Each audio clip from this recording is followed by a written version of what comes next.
across the UK. On DAB+, on your smart speaker, on your smart TV, and on your side. This is Talk.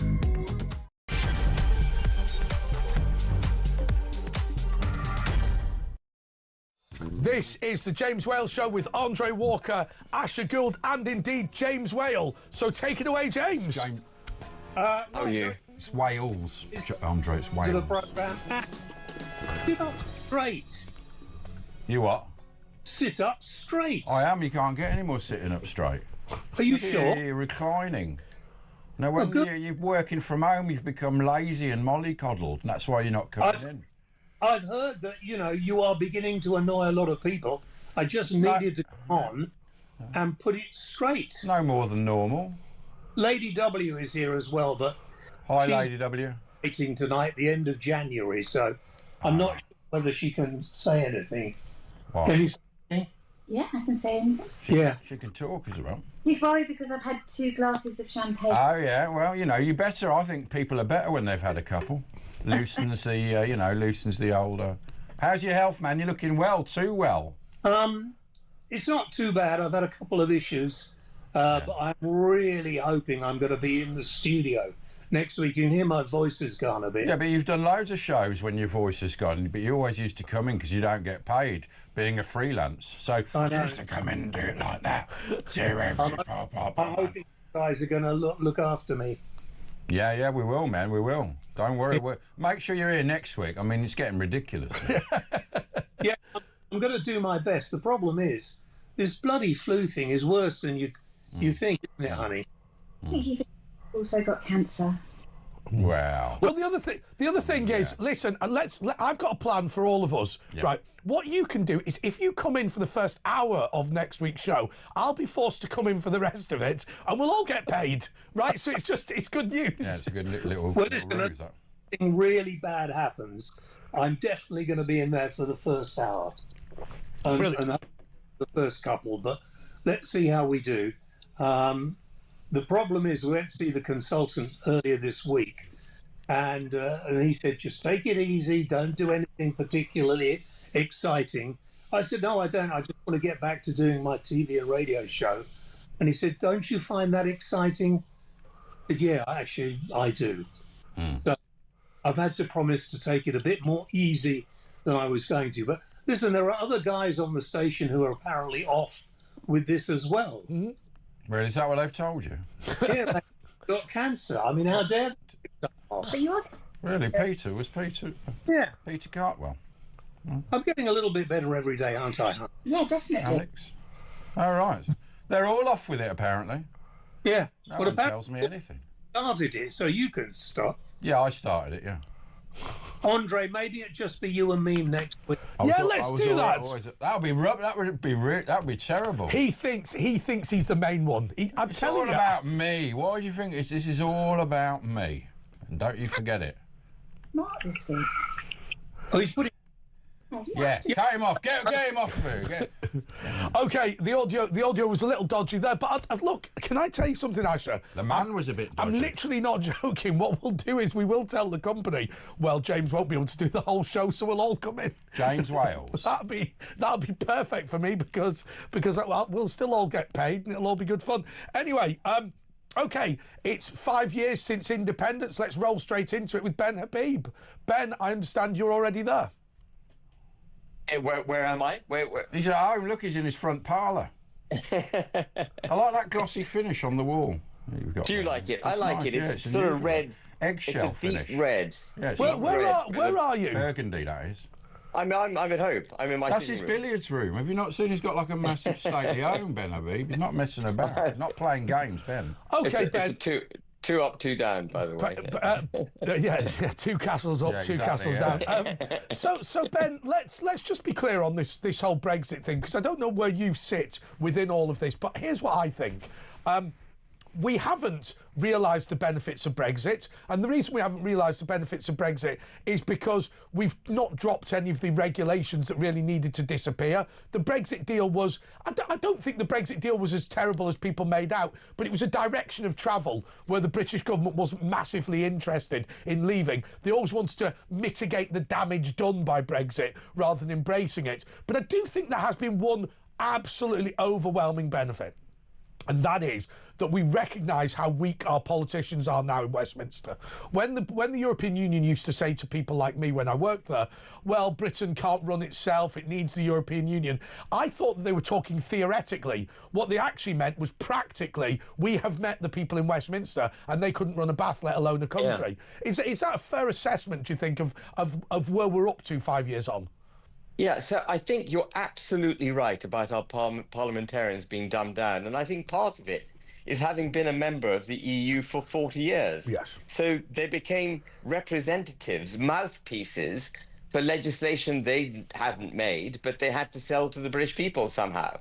And they just became a glorified district council at best. And so I think we've got a very dumbed down parliament. And actually, I don't know if you saw, but I've launched something new, or Claire Bullivant and I have launched something new called the Great British Political Action Committee, which includes a number of aims, one of which is to find candidates who can be proper parliamentarians, who we can identify. So you're setting up a new party to the centre? It's not a party. Right. It's like an open code political activist group. So everything we do will be for the benefit of anyone who wishes to use it. We will produce policy, we will produce draft legislation, we will find candidates, and we will pressure parties through public discourse, but also by incentivizing them to do the right thing, by contributing to candidates who actually believe in an independent, sovereign United Kingdom and wish to promote the interests of this country. And so it's not a think tank. It's beyond a think tank. It's a pressure group with money, actually delivering policies, candidates, and a philosophy. I must admit, and I know it's not quite the same, but I've always liked that co-op party idea. Just to remind viewers and listeners what the co-op party did. Originally, they used to run candidates, but they were superseded by the Labour Party. So what they do instead is they have their own manifesto, they support candidates within the labour and trade union movement, but whilst they do a lot of work, they don't run candidates themselves, which I think is a phenomenal idea. Now, I appreciate you're one step down because they're technically a political party, but I've always thought that idea of just taking the power away from Party HQ, because there's always been that massive pressure. I know you've railed about it in Reform, I've railed about it in the Conservative Party, and there are plenty of people in Labour with the same issue, where the stronger the centre of a political party becomes, the weaker the candidates are on the ground. And actually, if we can rebalance that, it's good for everybody, including the National Party leaderships who think it's not in their interest, but actually is in their interest. You're so right, Andre, and I think one of the problems with the Conservative Party... well, sorry, it's only because he's echoing views that I have already. Even a stop clock is right twice a day. But Andre, you're spot on, because the Conservative Party had 2.8 million members, I think, at its peak in the 1950s. Yes. And what that meant was it was closely in touch with the country. 2.8 million people were feeding ideas back to HQ. Now it's got 130,000 members. It's lost connection with it. Yes. And one of the reasons I was pushing reform to be democratized and to embrace its membership was so that the membership could feed up ideas. And no matter how much Nigel or any other members of the leadership are men of the people or women of the people, actually you've got to keep that contact with the people to know where the people are going. And so we're going to do that, and we're just going to make our information and everything available to Reform and the Tories. But I mean, 5 years since, independence, and it's been stifled at every point by the politicians who are basically punishing us. And we're still doing better than France. I mean, Germany's becoming deindustrialised like we were in the 60s and 70s. Germany. It's finished. France is finished. We're still doing better than them, even with our terrible politicians and economic policy and everything. We're still actually doing better, even though they've managed to stifle Brexit. So if we actually really had the Brexit we wanted, we'd be like America now, shooting up. I made the mistake of going on Sky News today to talk about Brexit. Yeah. And I use the example of Germany. They said, we're turning our backs on our biggest trading partner. We need a closer trading relationship, blah, blah, blah, blah, blah. But if there's only one real major economic engine in Europe, and that is Germany. Germany's been in recession for 2 years. Why? Because of net zero. 3 years now. Volkswagen are shutting their first factory in history. Well, and this is all because of the green electric cars and their energy costs.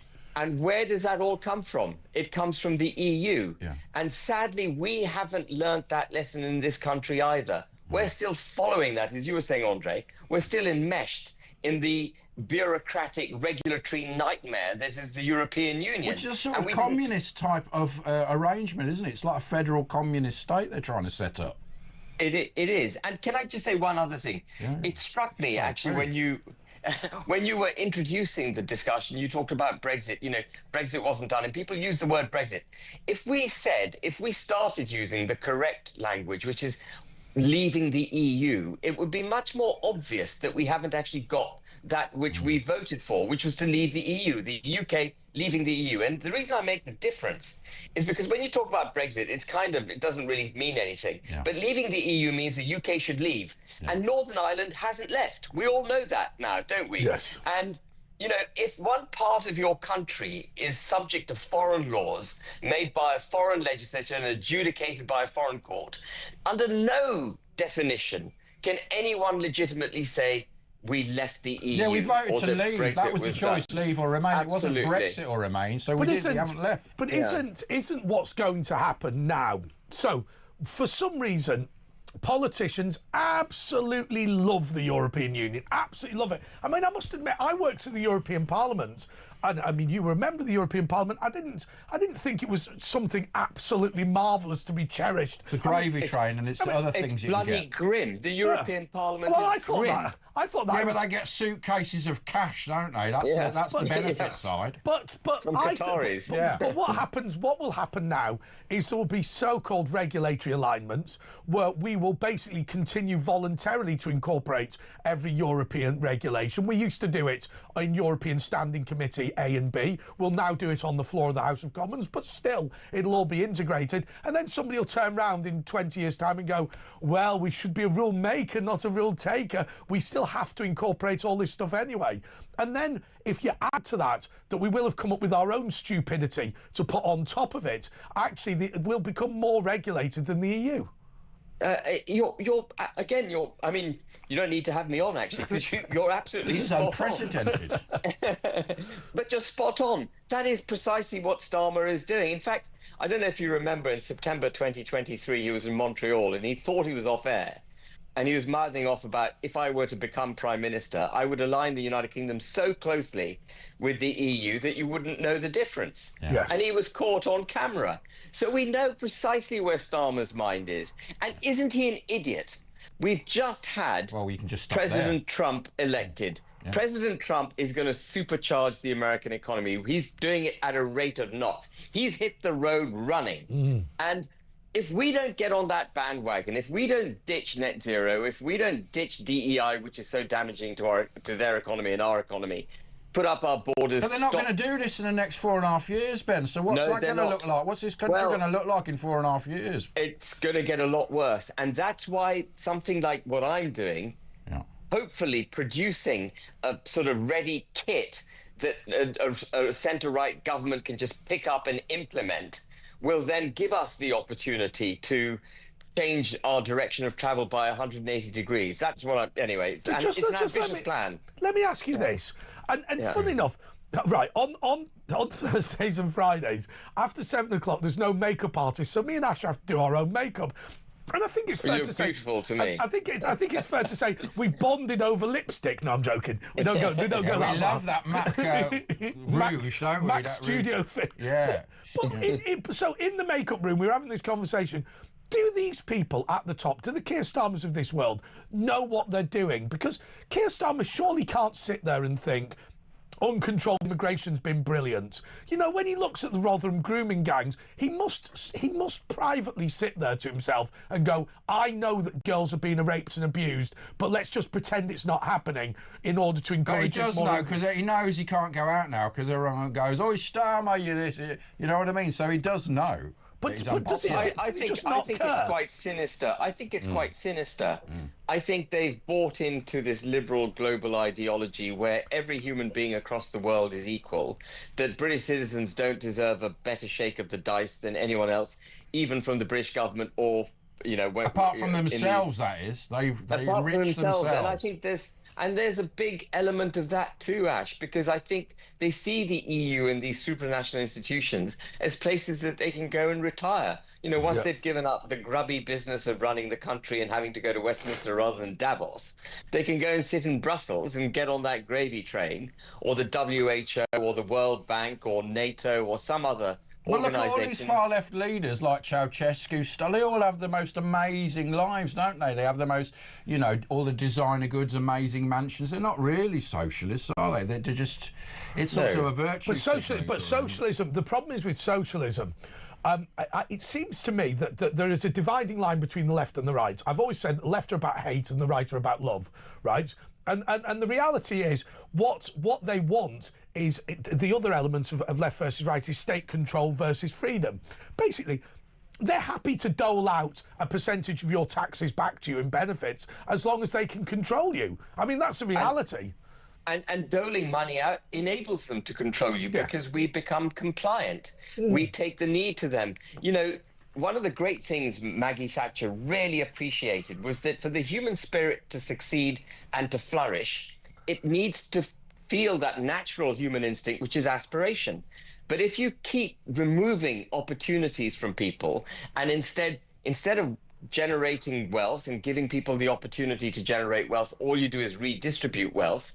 People give up aspiration, they give up ambition, and they just become supplicants. They become little blobs of, organisms that can be pushed around by government. That's what they want. They want to control us.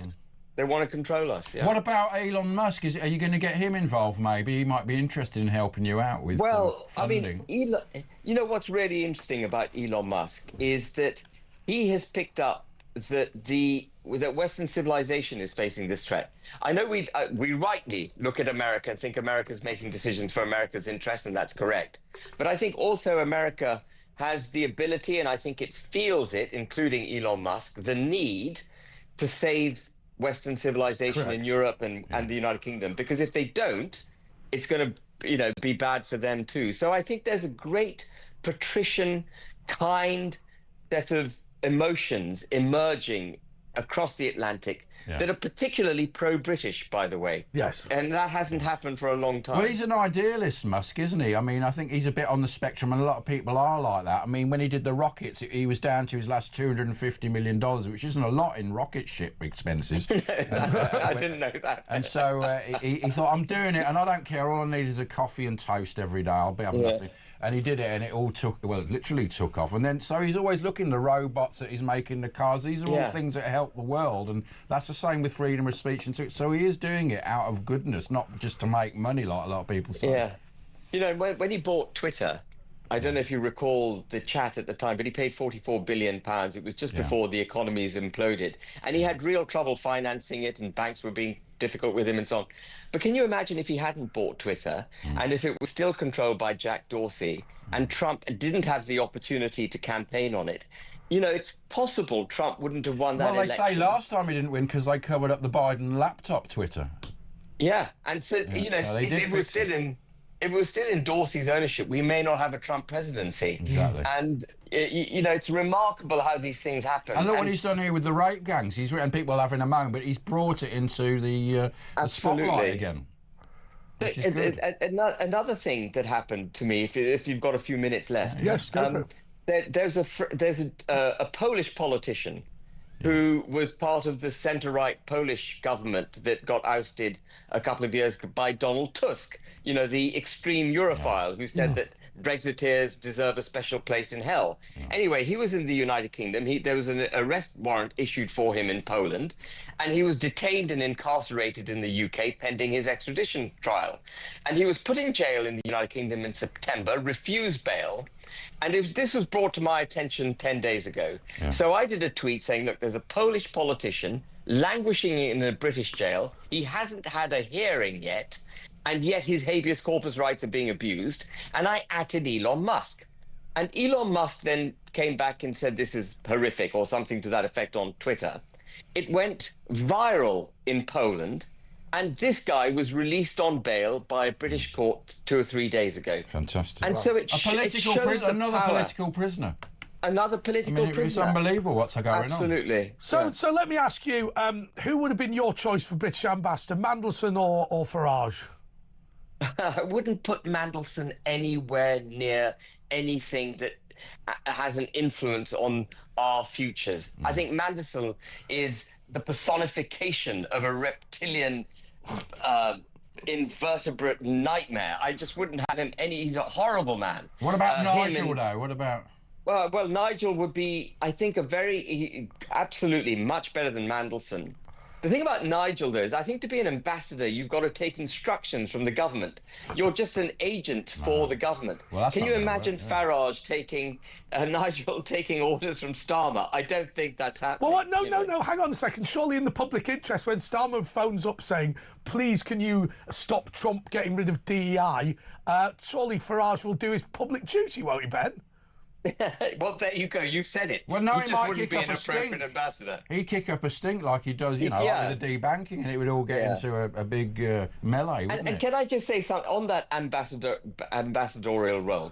We actually don't need or want or should be seeking a good, capable ambassador, because actually what we want is the full force of the American presidency to be felt by our government here, so that our government changes. If you have a good ambassador, all they're going to do is somehow appeal to the Americans not to be so brutal with us. We need tough love. The UK needs tough love from the US. I thought he was going to block Mandelson Trump. I thought I'll tell you what's really happened. Mandelson has had to give some undertakings, hasn't he? Including on espionage. Yeah. Because he's not getting full rights. Because unfortunately, like it or not, sending 100 operatives to interfere in an American election is an act of espionage. So the ironic situation is that Trump had to take action against Starmer and Mandelson on the basis of concerns about espionage. It's absolutely extraordinary.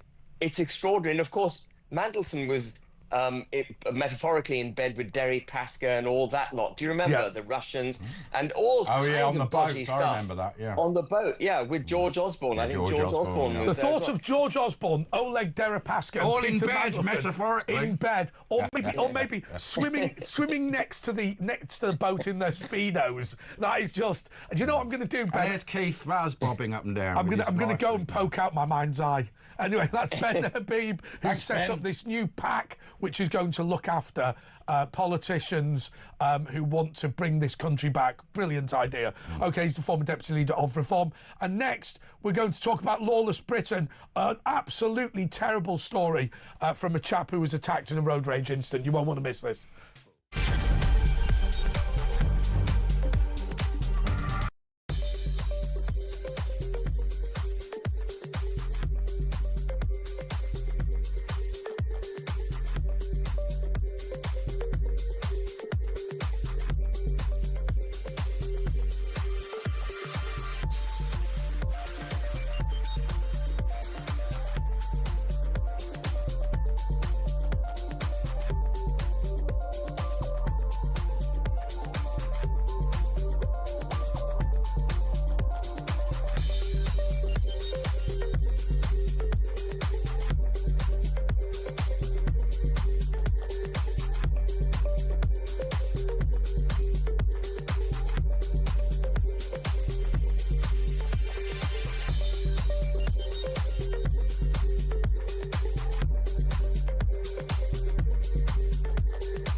across the UK.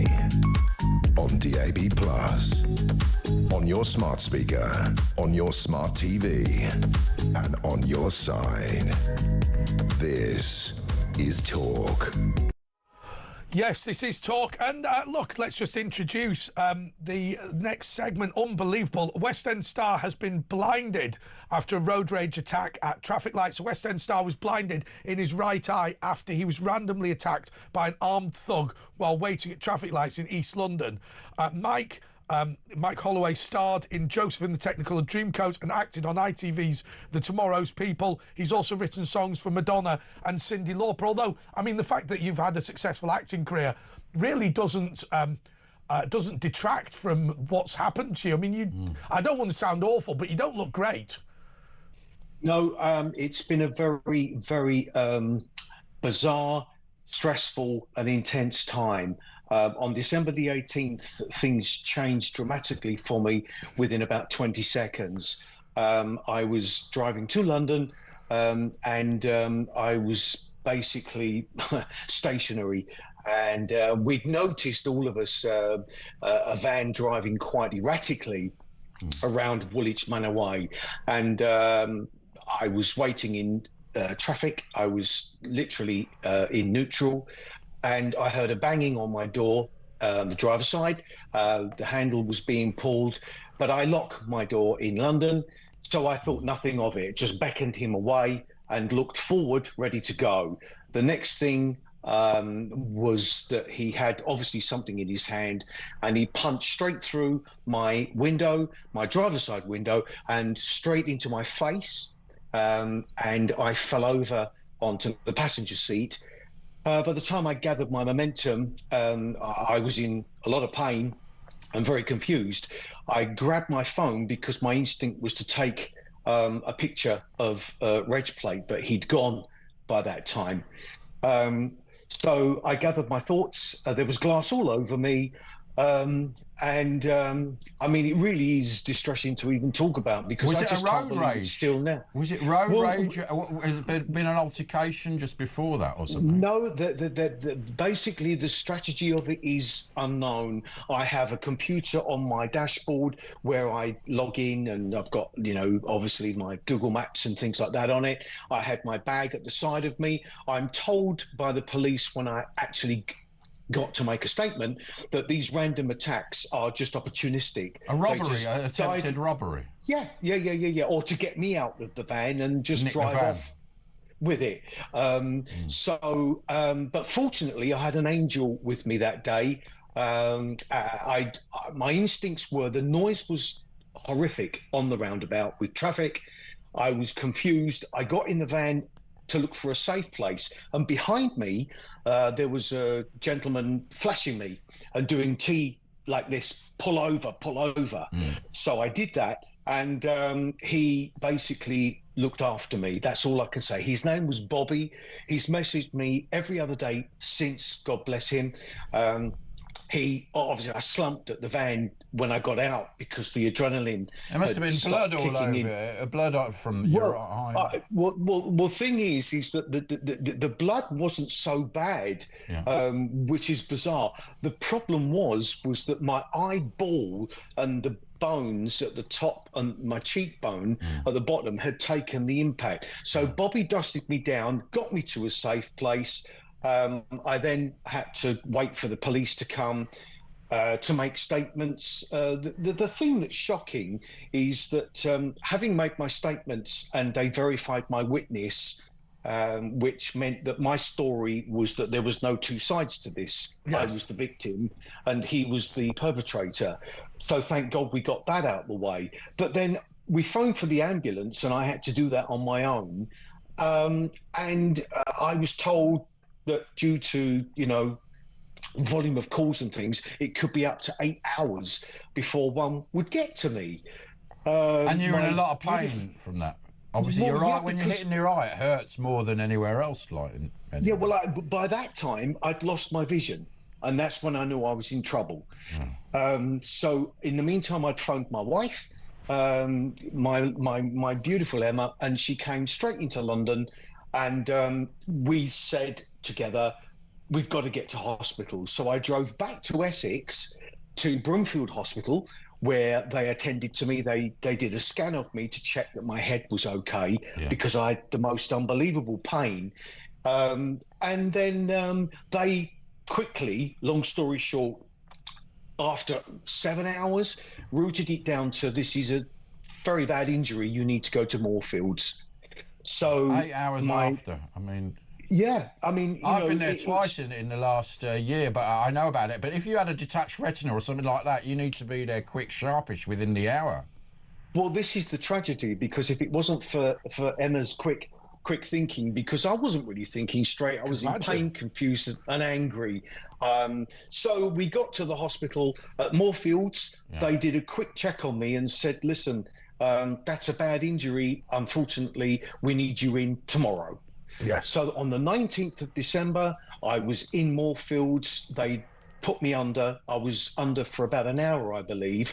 And as I speak, I mean, it's just outrageous. I've got 6 stitches holding my eyeball. It's not the eye, it's the eyeball together. From the pressure of the punch with like a knuckle duster on it. It burst your eyeball. Well, correct. It's split the eyeball, which is a permanent scar in my eye now anyway. But you will be able to see, will you?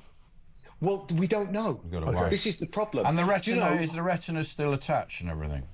Yeah, it's still attached, but the eyeball, which is the colour of your eye and the lens, is held together by 6 stitches. The good news is that they saved my eyeball, they saved my eye, they stitched it together, and it's repressurised.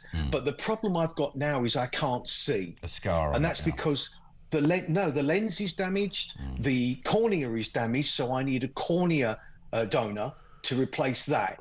And then they've got to take the cataracts off, because the cataract has formed because the eyeball, I've learned all this, unfortunately. I can imagine.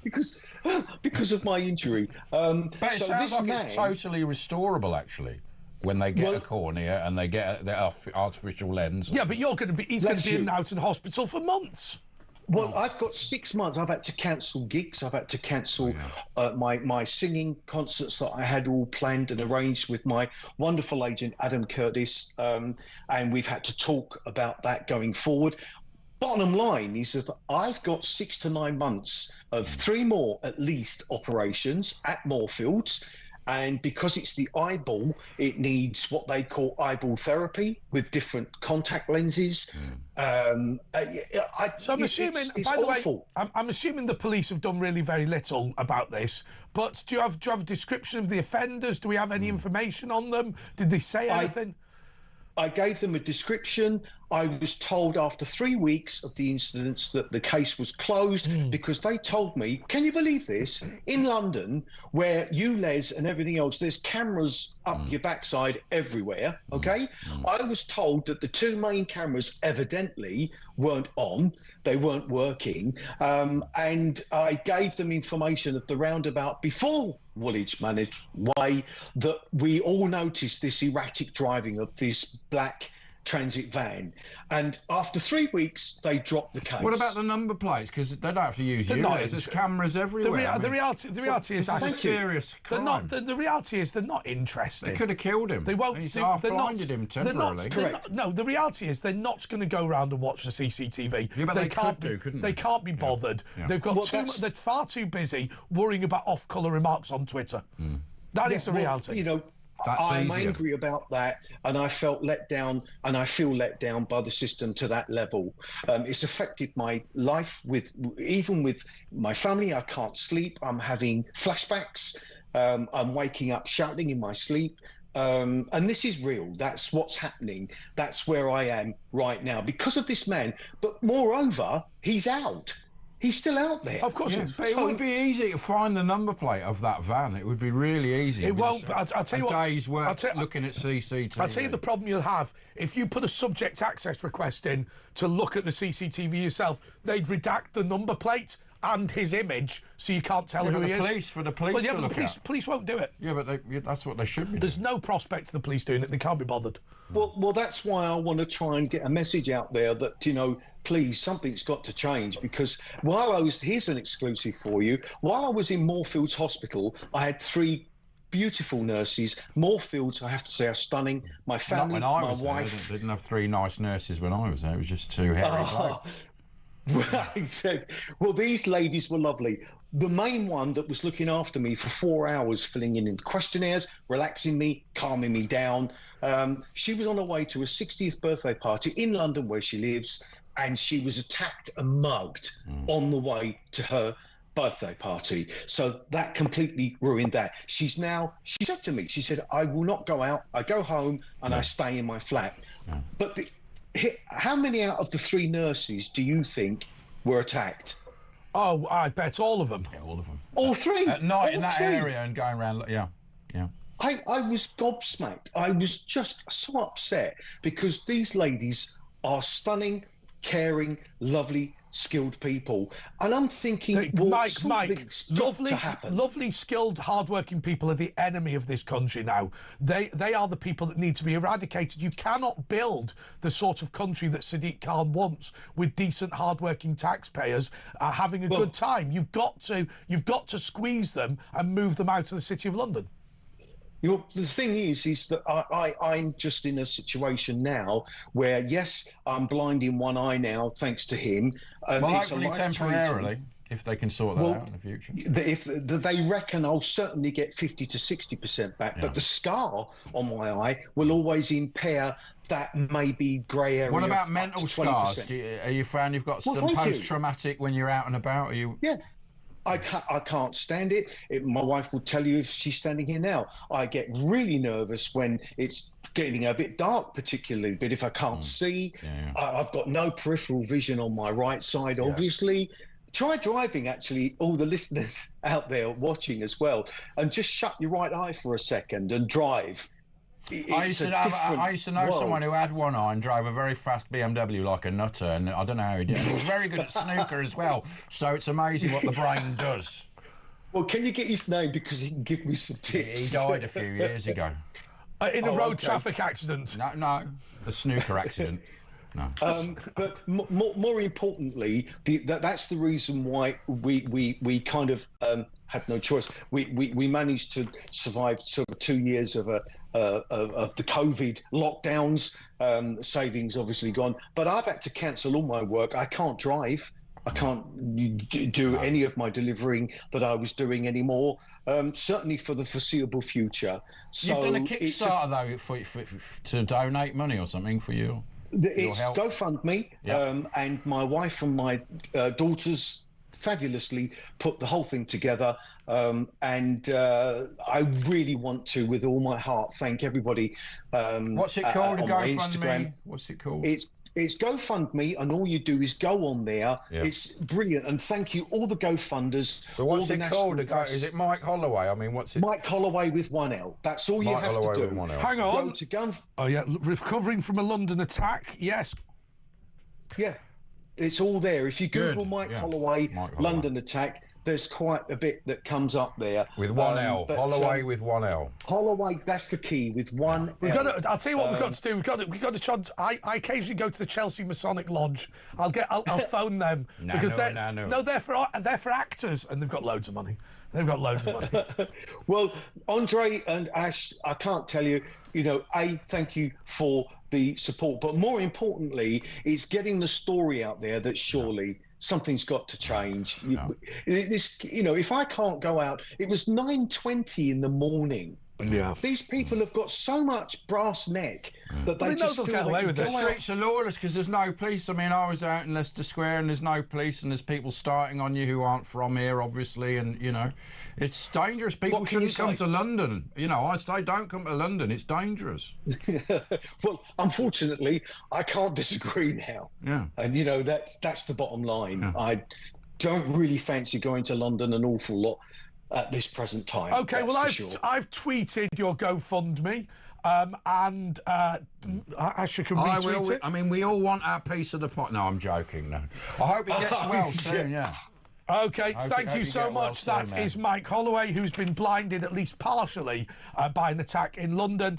After the break, we've got, so sorry we're running over time, by the way. We've got Jess Gill and Myron Sentil Nathan, who are going to talk about the 5th anniversary of Brexit.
across the UK, on DAB+, on your smart speaker, on your smart TV, and on your side.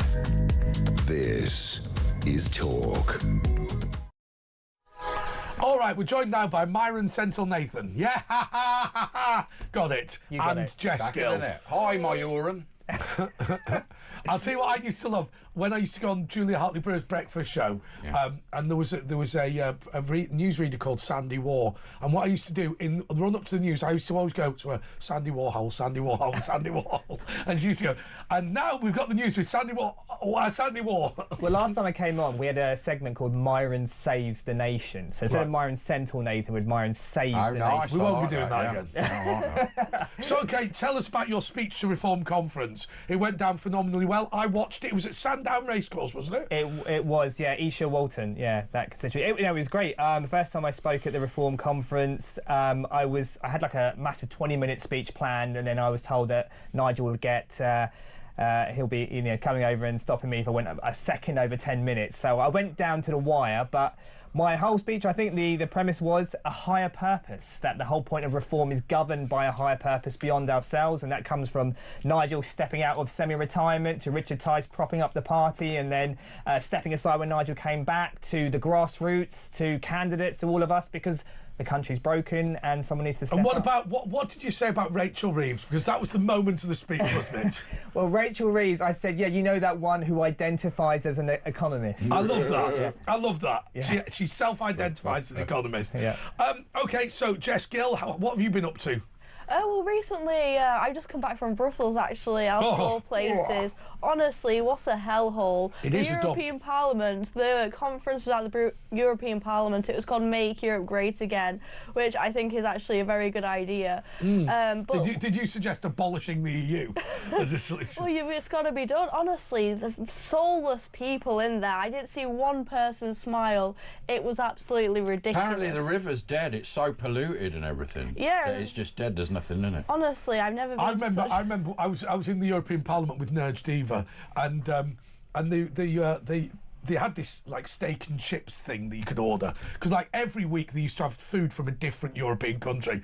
No disrespect to our friends from Poland, but Poland week was particularly bad, right? Bland as hell. Oh yeah, like would you like some more boiled cabbage with your boiled cabbage? And dumplings, yeah. Boiled cabbage and dumplings, yum. But anyway, so I walked up and I said, I'd like steak frites, s'il vous plaît. That was as close I get. And the bloke, you could see he was asking, how do I want it cooked? And I went, medium. And he goes, je ne parle anglais. I'm going, oh, come on, you know what medium means? Christ. Yeah, they make a point of not understanding. That's colonial arrogance, isn't it? Nerj Diva came over. In North Wales as well. Nerj Diva just came over and began banging the desk going, medium, and just got louder and louder and louder until in the end the bloke went, no problem, I will make it medium. What's medium in French anyway? Medium. It is, isn't it? Yeah. Medium. Yeah. Well, that's what we do. Whenever we go to any country, we just expect everyone to speak English. Well, they do. If they say they don't, hang on a second, right. Your family is Sri Lankan. Yeah. Even in Sri Lanka, you all speak English. How many of you actually speak Sinhalese? I've got a confession to make. I've been to India about 26 times. I've been to Sri Lanka for an hour in transit. Really? Yeah. So I haven't been back to my... Can I tell you one thing that is true about Sri Lanka? Go on. If you want a curry of hate, Sri Lanka is the place to go. You mean the spice? hottest? Yeah. The hottest. Yeah. The hottest. It makes Pakistanis look like weaklings, doesn't it? Yeah. No, my dad can just devour. It was like the third most hottest chili in the whole of existence. Yeah. And my dad can just eat it without breaking sweat. I know, it's crazy. It's crazy. It's just the food is. I mean, I've had friends of mine who like a hot curry, but you go over to Sri Lanka and your face has still been torn off. Yeah, but if you go to India and you ask for, I'll have this, like you'd say in the they don't know what you're talking about. No. They don't have those dishes. You go egg and chips, they know what you're on about. No, but everything's been anglified, hasn't it? From traditional... Well, it's from Bangladesh, isn't it? It's not really Indian food. If you have a saag paneer in a strong white area, it's got sugar in it. Yeah. I find that revolting. It doesn't make any sense. But Patax is like spag bol, isn't it? Really, my mate said she went on this train ride across India. That's a mistake for a start. And she said she was especially sitting on the roof. She was in this cabin. she was in this cabin with this family, and there was this very nice old lady, you know, in all the gear, expert level Indian lady, and she said, I ordered the chicken with rice, right? And she said it came and it was the hottest thing she'd ever eaten, and the woman said to her, in some sort of Hindi or whatever language she was speaking, what's wrong? And she said, I only like very little chilli. And the old bag pulled out a jar of small chilies and she went, oh, and I added to it like about 50 extra on top. And this woman said, it took me a solid 8 hours to consume this dinner. As the woman sat there and just watched me. It's the next day, it's when it's at its worst. Oh, I'll tell you, first time I went for a curry, I went to a restaurant called Passage to India in Lee, and can I tell you what an appropriate title Passage to India was? Because the following day I had a passage to India. Anyway, the reason why we were just riffing for a little bit is we're going to go to another break now, but then we're going to talk about this migrant crisis and this idea that the French are going to arrest anyone who refuses their help crossing the channel. Sorry, refuse their help when they fail to cross the channel properly. Back in a moment.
Across the UK, on DAB+, on your smart speaker, on your smart TV, and on your side. This is Talk. Oh, what a great idea. Somebody said Mike Holloway should hire a private detective to get that CCTV footage and any in the area. They will do the footwork and they will get it. Then he can take the evidence to police. Job done. And I think then we can get the bastards. And they've used the word bastards, which I've now used twice. But I mean, you can, if something's nicked from your house, you go, oh, look, on my iPhone, I know exactly it's in it. They go, well, we're not doing anything about it anyway. What you do is you do the private prosecution route, don't you? Which is what Farage was doing with those, because those two guys in Manchester, the police were the CPS were planning to let them off. Yeah, I mean, isn't that ongoing now, though? Is it actually ongoing? But that is real opposition, isn't it? Yeah. You know, bypassing the government, bypassing the terrible public services, going privately, funding it yourself, just to hold people to account and get justice done. I've just realised something, because they've been charged, the company don't want us to talk about it. But anyway, we'll move on. We haven't broken any rules. It's just in order to not prejudice the case. Okay, so Myron, I don't accept that this is going to do anything, but the French are saying that those people attempting to cross the channel who they come across, if they do not come with them, they will be arrested. Do you believe that for 1 second? Well, this border security bill, not only will it not protect our borders, it will be a highway to citizenship. Because when you actually drill into the detail, there was a legal situation, legislation whereby an illegal migrant would not get British citizenship. That has now been taken out. Yeah. The scientific method of checking someone's age to prove that they're under 18, that has now been taken out. And the compulsion to take an illegal migrant to a second country or another safe country, that has been taken out. So effectively, this is now, although it's been marketed as protecting our borders, it's a highway to citizenship. It's actually making us more and more insecure and incentivising more migrants to come over. I don't know how they're getting away. I don't know if it's a mistake by some civil servant because they've just, repealed some big bill, or whether it's intentional. I don't know, but someone needs to explain what's going on here. Well, what is going on here? What is the bill and why? Yeah, explain what this bill is then. Well, the idea is that you are going to, go. So Starmer said, "I will stop the small boats," and his initial solution was that to allow people to apply in their own country and we'd fly them over, which I think is a fundamental and willful misunderstanding of stopping the small boats. No, completely. I mean, the smash the gangs thing, it's never going to work. And they haven't smashed one gang since they said they were going to smash the gangs. No, they haven't smashed. They spent 150 million. The only thing they smashed is democracy. But yeah. I mean, they're not going to smash. They're going to smash the gangs apparently, and they're not going to push through.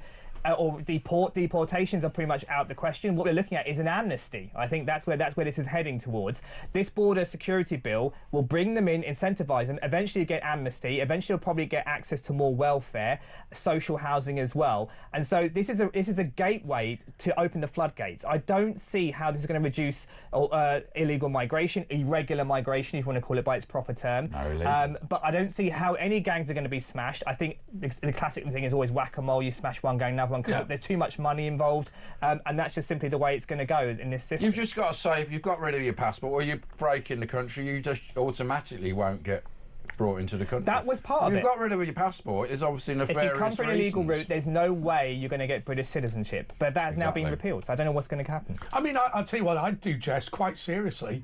I would say, right, there are uninhabited islands in Scotland. If you are genuinely fleeing and we don't know where to deport you to, we'll just stick you there. You can't leave the island. Now, if you are genuinely under threat of death, you will be fine living in the island forever.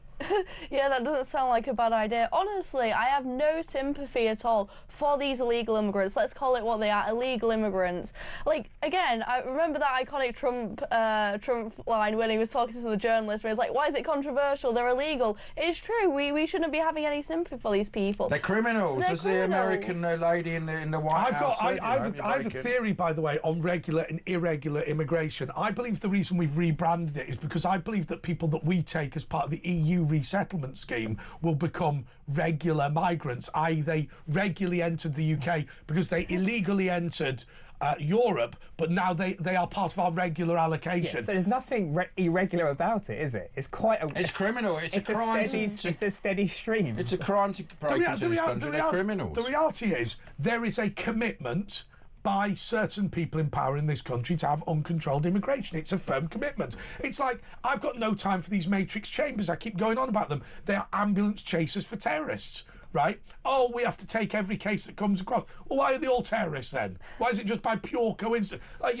without being rude, why... They're probably not all terrorists, just to say that, because they are lawyers. Well, it's like, look, Sadiq Khan's practice represented everyone from Hezbollah Tahrir. I don't know why that was, but it just happened that this practice in South London had everybody within that terrorist group come to them. But we're talking about 1.2 million, potentially million illegal migrants in the country. Now to 2017. A lot of them don't like us as well. Yeah, but it's more likely to be 1.8 million, and we're talking about 1 in 12 illegal migration in London, and then we've talked about Priti Patel you saw that interview with Harry Cole, right? And how she basically was saying that the brightest and the best are coming over, and then we talk about social care, she's talking about NHS workers.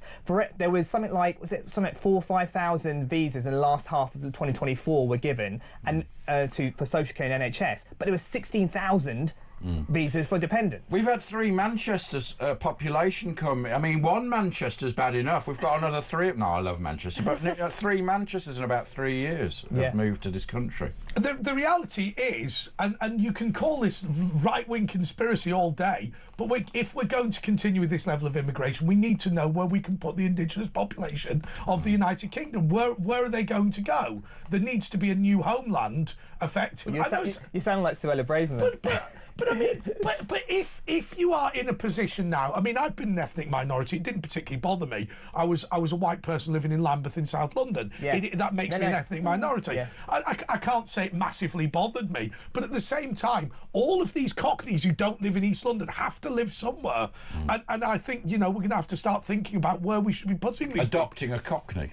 Well, no, but even Clacton, right? Yeah. A lot of them have said we are like refugees escaping London, effectively. And so what I think is actually going on, when I look at, say, the mass rape gangs, right, going on, what I think has happened is we have normalised white racism. Yes. Right? It is quite normal. Acceptable, like the anti-Semitism is in that vein. Yeah, mass rape gangs. The victims were attacked because of their ethnicity, because they were white. Yeah. Justice was denied them because they were white. With a prime minister basically, casting a whole swathe of a population who were protesting as far right. Yeah, DEI. We're struggling for time, but I have to say it's a fact that what you're saying. Anyway, let's stick with that a little bit when we do the press preview in a minute. 0344 499 1000. We'll be back just in a couple of moments.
Across the UK, on DAB+, on your smart speaker, on your smart TV, and on your side. This is Talk.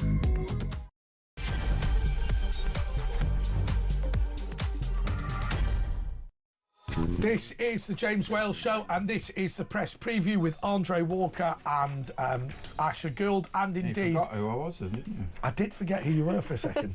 Do you know, the big mistake that I always make is to forget people's names, even people I know really well. Yeah, well, that can happen, can't it? I mean, you had a tough night, didn't you, again, last night? So. Did I have a tough night? Well, I don't know, just guessing. I didn't. Yeah, okay. All right, so we're also joined by our guest co-hosts, who are Jess Gill and Myron Sentil Nathan. Very good. He's showing off now, isn't he? It just rolls off the tongue. Yeah, interesting. Okay, so what's the first one, Well, we're starting with the Sun exclusive. Sup yours, Andrew. Duke of York pub rips down the portrait. So they'll have to put another Duke of York. They haven't really ripped it down. They've taken it carefully off the chains. Apparently, the FBI... There's a threat of a new FBI probe. Did he speak to Epstein again after he was convicted? Prince Andrew was hit by a string of fresh humiliations yesterday as his portrait was stripped from the historic pub. The shamed Duke of York, they could just put another Duke of York up, is also facing a possible new FBI probe into his relationship with paedophile financier Jeffrey Epstein. New emails between the pair emerged yesterday from February 2011, 2 months after the Duke claimed they had ceased contact. In one, Andrew wrote, keeping close touch and we'll play some more soon. I've got to be honest with you, I'm just thinking about this. I'm sure King George VI was the Duke of York. There are plenty of Dukes of York who are... I'll tell you another one up. The worst thing that I've ever seen, and look, I do not countenance this, but I've got a friend of mine who met Sarah Ferguson. I like her, she's all right. And said the following to her. I thought it was the Duke of York that was supposed to have had 10,000 men. And she didn't laugh. She didn't laugh. That's the thing, she can take. She's all right, isn't she, old Fergie? I always thought she's quite nice and warm. It's not very nice. As a laugh. So you've obviously spent a lot of time with her then. Yeah. It's not a very nice thing to say, though, is it? But this could be to do with Trump revealing the Epstein list. Elon Musk said he would do it, I think. Yeah, where's this list, man? It's like, give him time. I think it's only been a week, but give it a couple of months and let's see if this list is actually revealed and who's on it. But I mean, Epstein and what's her name? Maxwell. They've all been done for trafficking women, but there happens to be no customers. Yeah, that's right. But that's Strange, but that's who all they trafficked them to. But that's always the case, isn't it? I mean, I genuinely object to prostitution. I genuinely do. I don't believe the story that people are delighted to be part of it and all that. And people can say I'm being a bit twee or whatever. But one thing I will say about prostitution: picking up the bloody ropey old hooker who's on heroin isn't the solution to the problem. It's picking up the customers. Isn't it?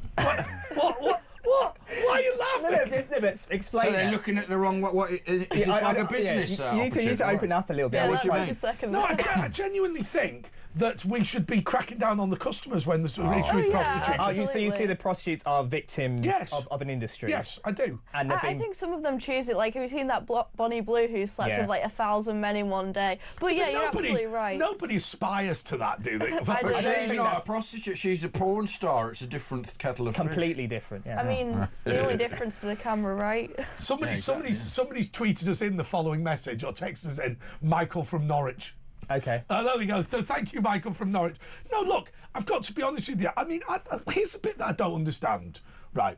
Imagine you've got a mate, right? And what he does is he runs a child sex island, right? Most of us, when they discovered that, would not be keen to go, right? I think that's a reasonable. You have to report it to the authorities. But then when he gets arrested and goes to prison, you go, oh, what I must do is walk out in public with him in Central Park and have a nice chat with. I mean, what is? Well, he comes from the same genetics as Prince Harry, doesn't he? Even Peter Mandelson, they're not blessed with our US ambassador, knows him and has been pictured with him at least. I mean, who knows what more than that, but.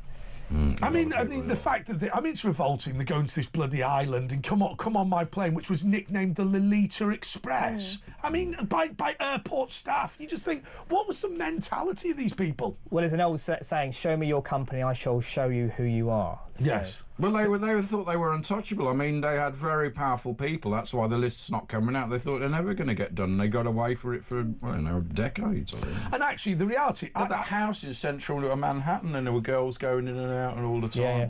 I've got to be honest with you. I don't actually believe that Prince Andrew is a pervert. I genuinely don't. Now, do you not? But he doesn't sweat though. No, he doesn't sweat. Also, that stupidity when he said I couldn't have been at Tramp's nightclub. I was at Pizza Express. Now, I am not exactly the biggest. I've never seen him in Pizza Express. No, but let's just be clear. Restaurants and nightclubs are open at different times, right? If somebody said to you, "Oh, I couldn't possibly have gone to a nightclub tonight. I had dinner." you'd go, what on earth? And then he went, oh, well, it's quite unusual for a prince to go to a Pizza Express. I'd never... It's bloody good pizzas. I'm sure that's right, but Pizza Express closes at 10 o'clock. Tramp's nightclub opens at 10 o'clock. You can go to both. Yeah. There was a very fashionable Pizza Express down Dean Street in the city. It was one of the pioneers of jazz in the 60s. Still going, so I'm sure. I went to that. I forget the really posh nightclub in the West End of London and checked in my sunglasses at the cloakroom. They said, you're the only person to have ever checked in sunglasses. Did you have to pay for that? I did. It was £1.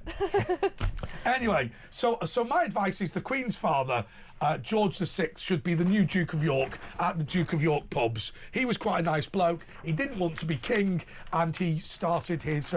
He saved the country, or at least in part saved the country from Hitler by choosing Churchill as Prime Minister. And also, just the Comfort liquid softener deal is still going on at Tesco's with your club card.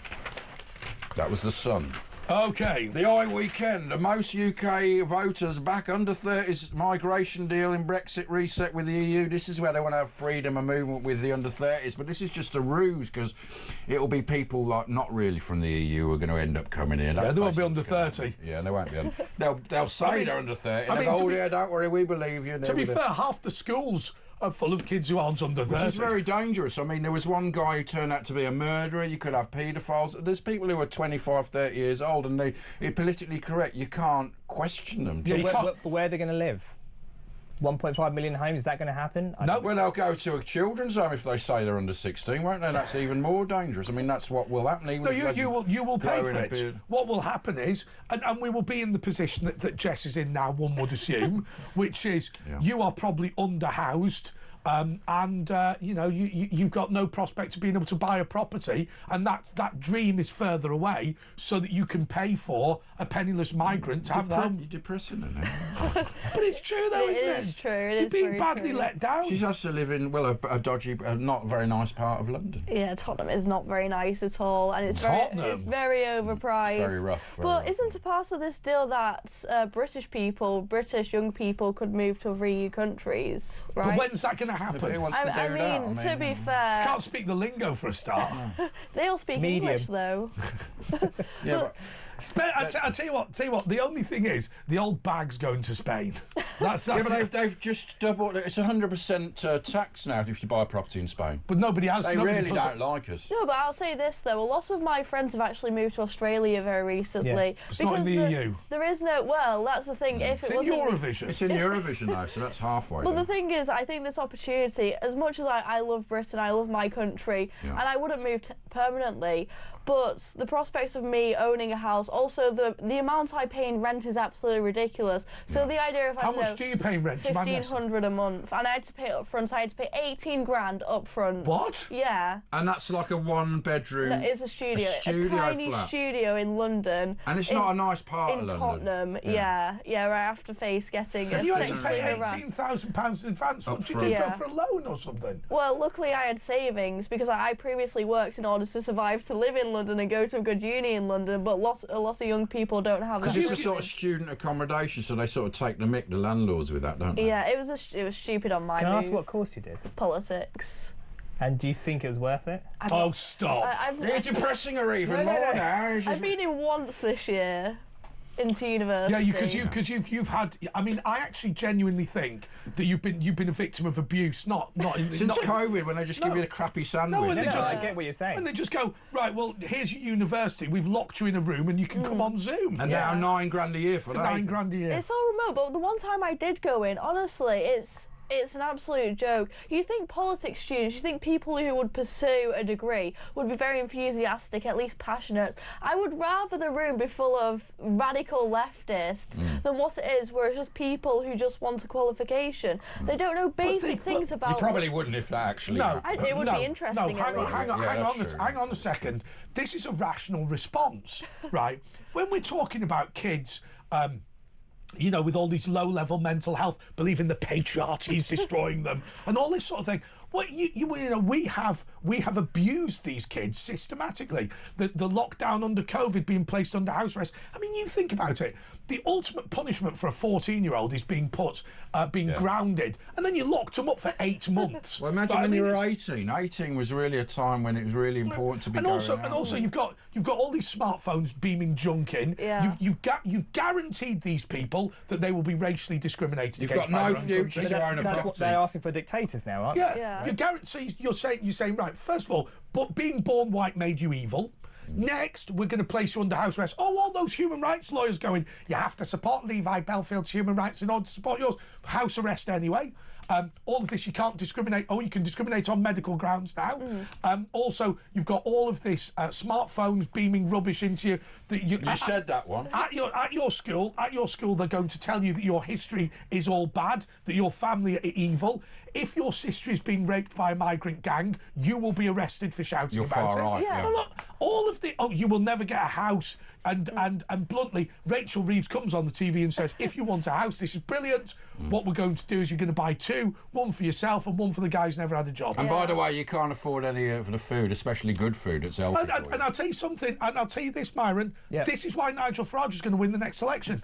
I genuinely believe it's all over. The Conservative Party is coming third in the opinion polls, and the reality is I'm talking to people all the time who just turn around and say the lot of them can shove it. No, there's a broken social contract, and the establishment seems to be gaslighting constantly young people.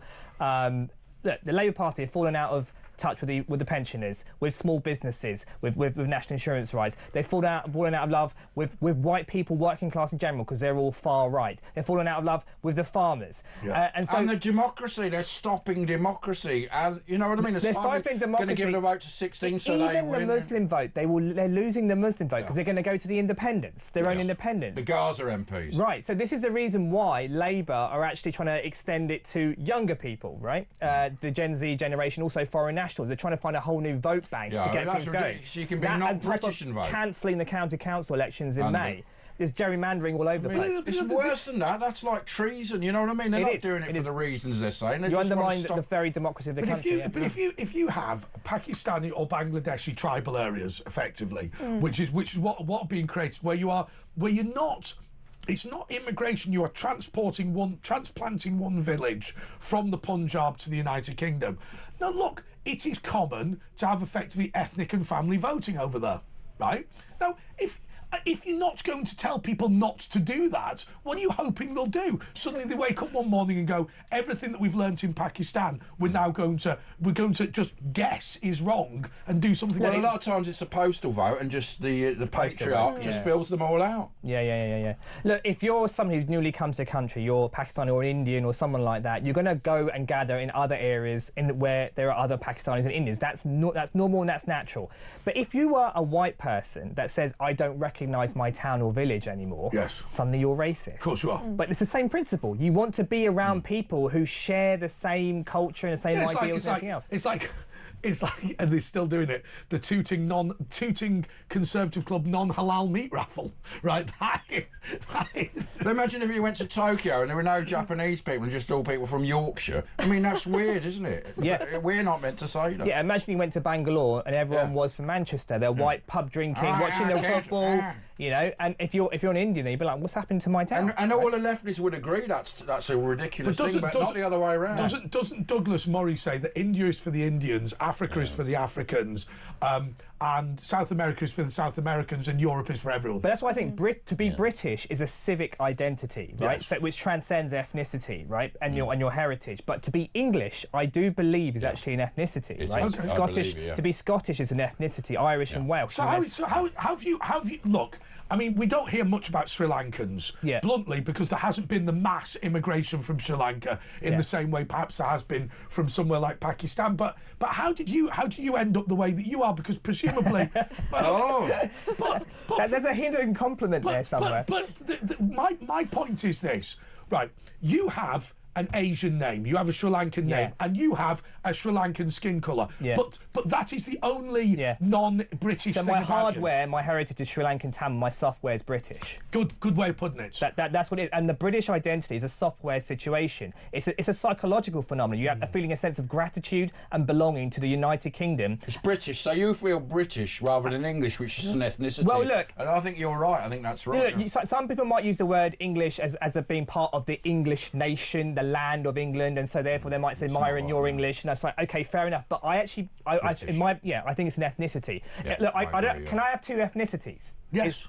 Do you think I can? Well, I don't know. It depends who you support in the cricket. So my ethnicity would be considered Sri Lankan Tamil, right? That's my heritage. Oh, sure. You mean biologically? Yeah, where my DNA, my hardware my ancestors are from Sri Lankan Tamil. So, but someone like yourself, I'm guessing, Ash, is English or? No. Well, I'm British Jewish, I would say, but I came before the Union, so I did. Our family came when it was England, but I don't feel English, like you say, because that's an ethnic. I feel British, Jewish. But I don't think I can say I'm Sri Lankan Tamil ethnicity and English ethnicity at the same time. I don't know if you. I don't. Yeah, exactly. No, I'm like you. You know, we're not really English. We're British. Yeah. That's why I say it's a civic identity that transcends ethnicity. Yeah. But that idea, Jess, is considered very racist, isn't it nowadays? I mean, I think it's silly to describe it as racist, but people think it is. Yeah, absolutely. I think it's absolutely ridiculous. And as you pointed out, there is this normalisation of anti-white racism. And as somebody who lives, as I've said before, in a very non-white area. Yes, you're an ethnic minority. You're a white person living in Tottenham. Now, people can snigger at that all day, but it is simply a fact. It's a simple fact, yeah. You are a minority. Well, London is only 37% white British. Do you know what I mean? So it's a minority in London. And when do you remember John Cleese said, "Oh, it's not England," and everyone went mad at him, and now he'd say it, and they go, "Well, yeah, you're right." So I mean that's along with Birmingham, Leicester, Manchester, I believe, Luton. I'm guessing. Yeah. And it was something. I think something like in Manchester, 70 or 80% of social housing goes to people who weren't born in Britain. That's why, by the way, I said this last night, I'm against social housing. I believe we should abolish it. Because the only thing that social houses brings is putting up the price of houses to ordinary people. I think I'm as libertarian as they come, but I think there is an argument of prioritising British people first. I think you can have even a privatised social housing situation. Yeah. Like I come from a domestically abusive household, and there are charities that hold social housing, I guess, but it's run privately. I think there's a space for that, but again, I think the British population should come first with that. Well, Angela Rayner reversed that law that was coming in, wasn't it? Yeah. But look, you can be foreign-born and British. I get that. I get that. So when that's the thing. Like, for some people, it's confusing when we're swapping between ethnicity and nationality and identity. Exactly. If you're British and move to China and have a kid, you don't go, "That kid's Chinese." But Myron, what we're talking about really is the difference between people who, say my family coming over from Greece, who came over to be British. I mean, I think aside from me saying that I'm of Greek heritage, I think you would struggle to guess that.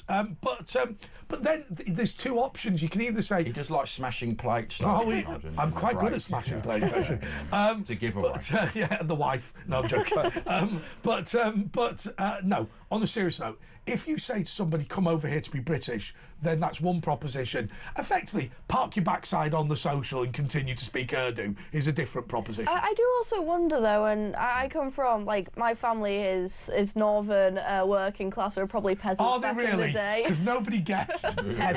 Peasant class. But I do wonder, from an ancestral perspective, does it not make you sad, for example, your ancestors who are Greek, you've kind of got rid of that heritage and legacy? No, not really. Simply because I do think that there's an element of skin colour involved as well. The fact that I've grown up being indivisible from any of my neighbours, I think, is a point. I'll tell you what I lament, and I was saying last night, Cockneys don't exist anymore. You know, if I think of Cockneys, now I think of Bengalis. Danny Dyer. But apparently he's a bit of a, he is actually a proper Cockney. But he is. But I mean, Custom House. He's a bit of a middle class one. I don't know. I mean. My mate told me he was a proper working class. Is EastEnders? Have you watched EastEnders or anything like that? But Danny Dyer. The reason I make the point about Danny Dyer is because I guess he's typical, isn't he? Because he now lives in Essex. He doesn't live in the East End anymore, and neither do any of his family. Those people have been eradicated, if you like. And this is my point. Look, we're not against immigrants at all. My parents are immigrants. Of course. But what we're against is mass immigration and the lack of integration. You are not going to get an assimilation at this scale that we're talking about. Well, that's been ethnically cleansed, isn't it? And so that's when you get the obliteration of these things like the Cockney. Yes. The Cockney is going to be obliterated. Yes. Well, it has been ethnically cleansed me. from the That East End. really saddens me to say, as I was saying before in different shows on here, it takes thousands of years to build a culture, right? To formulate the Cockney, right? And the Cockney, as you understand it, has been pretty much gone. Yeah, the culture and the laws and everything. And the you can etiquette, see it reversing. the language, the Cockney slang, all of that. Where's that going to go? The way they walk. Exactly. Where's it going to go? But Del Boy, where's he gone? But the reality is, Del Boy now would be black, wouldn't he? If you were going to do it again, If you were going to be a wheeler dealer from Peckham, you'd much more likely to be black than white. Yeah. It's just a simple fact. But I tell you what I think about multiculturalism genuinely. I always say it's like opening up your fridge and saying, in my fridge, I've got some salmon, I've got some grapes, I've got some curry, I've got some courgette, I've got some beer. The best thing I could do, because I like all those foods, is to put them all in a blender together, blend them up and serve it onto a plate. And that is the concept of multiculturalism, that everywhere should have this same bland, mix where you no longer... I mean, it used to be different from town to town. Who remembers listening to this when you might go to, I don't know, for me, you might go to Warrington one week, Wigan one week, Bolton the next week shopping to see what different shops they have. But nowadays, all the towns have the same shops. But you see, Sadiq Khan, his whole philosophy, and he spent £2 million on these statues and so on. His whole philosophy is Britain or England or whatever, United Kingdom, has no indigenous culture. Yes. Right? He took the white people out. He said they don't represent London, which is starting actually point. true. There is no indigenous culture to this land. The culture of this land is simply the multiculturalism, which is tolerance, which is this bland term of tolerance. That's absolutely right. And this is why when people say that Sadiq Khan is not a patriot and doesn't love London, they're completely wrong. But he sees it as virgin territory on which to build a multicultural utopia. It's an empty matrix. Exactly. He feels the same way about British people that, say, American settlers might feel about indigenous Americans, which is just to not really care that they're there or what they're up to, whatever. And to him, he thinks he's doing a marvellous thing. But if you ask him what Britain is, he's not going to talk about Henry VIII. He's going to talk about Brick Lane curries and things like that, right? Yeah. No, and Sadiq Khan, Dawn Butler, David Lammy, these are politicians who always pivot to identity politics because of this very premise. They don't believe Britain has an indigenous culture. In fact, I would even say they have a hatred towards that understanding of Britain, right? And so they try and purge Britain of that, and so they go to diversity is our strength. But diversity is not our strength. Diversity without commonality is actually a weakness, right? Unity is a strength. Commonality is our strength, and through commonality we can respect and honour each other's diverse situations. That's what it is. Absolutely. David Lammy wouldn't talk about Henry VIII because he knows nothing about him. He thinks Henry VII followed him, so don't ask him. Right, let's just remind ourselves we do it every night.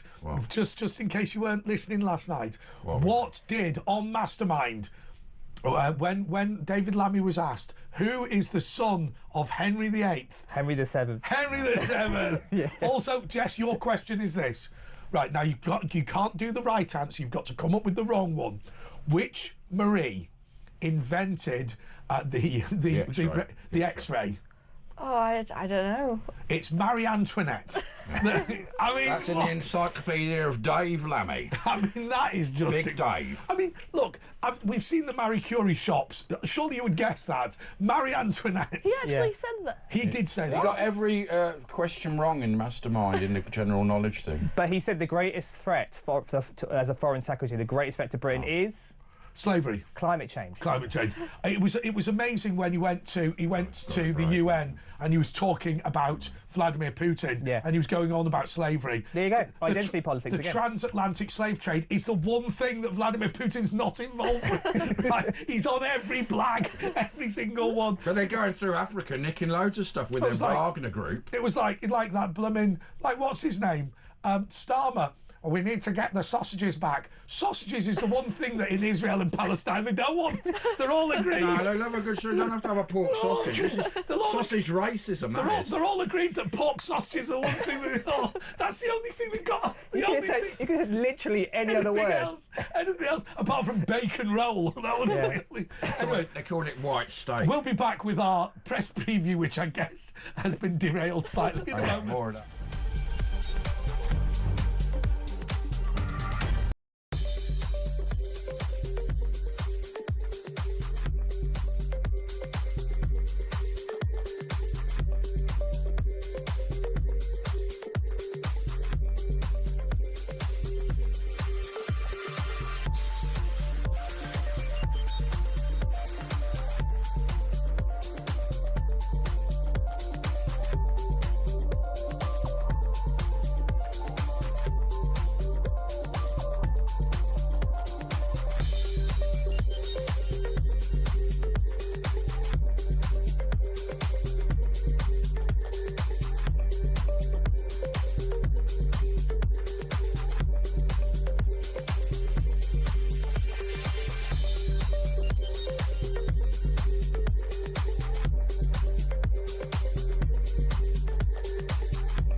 Across the UK, on DAB+, on your smart speaker, on your smart TV, and on your side.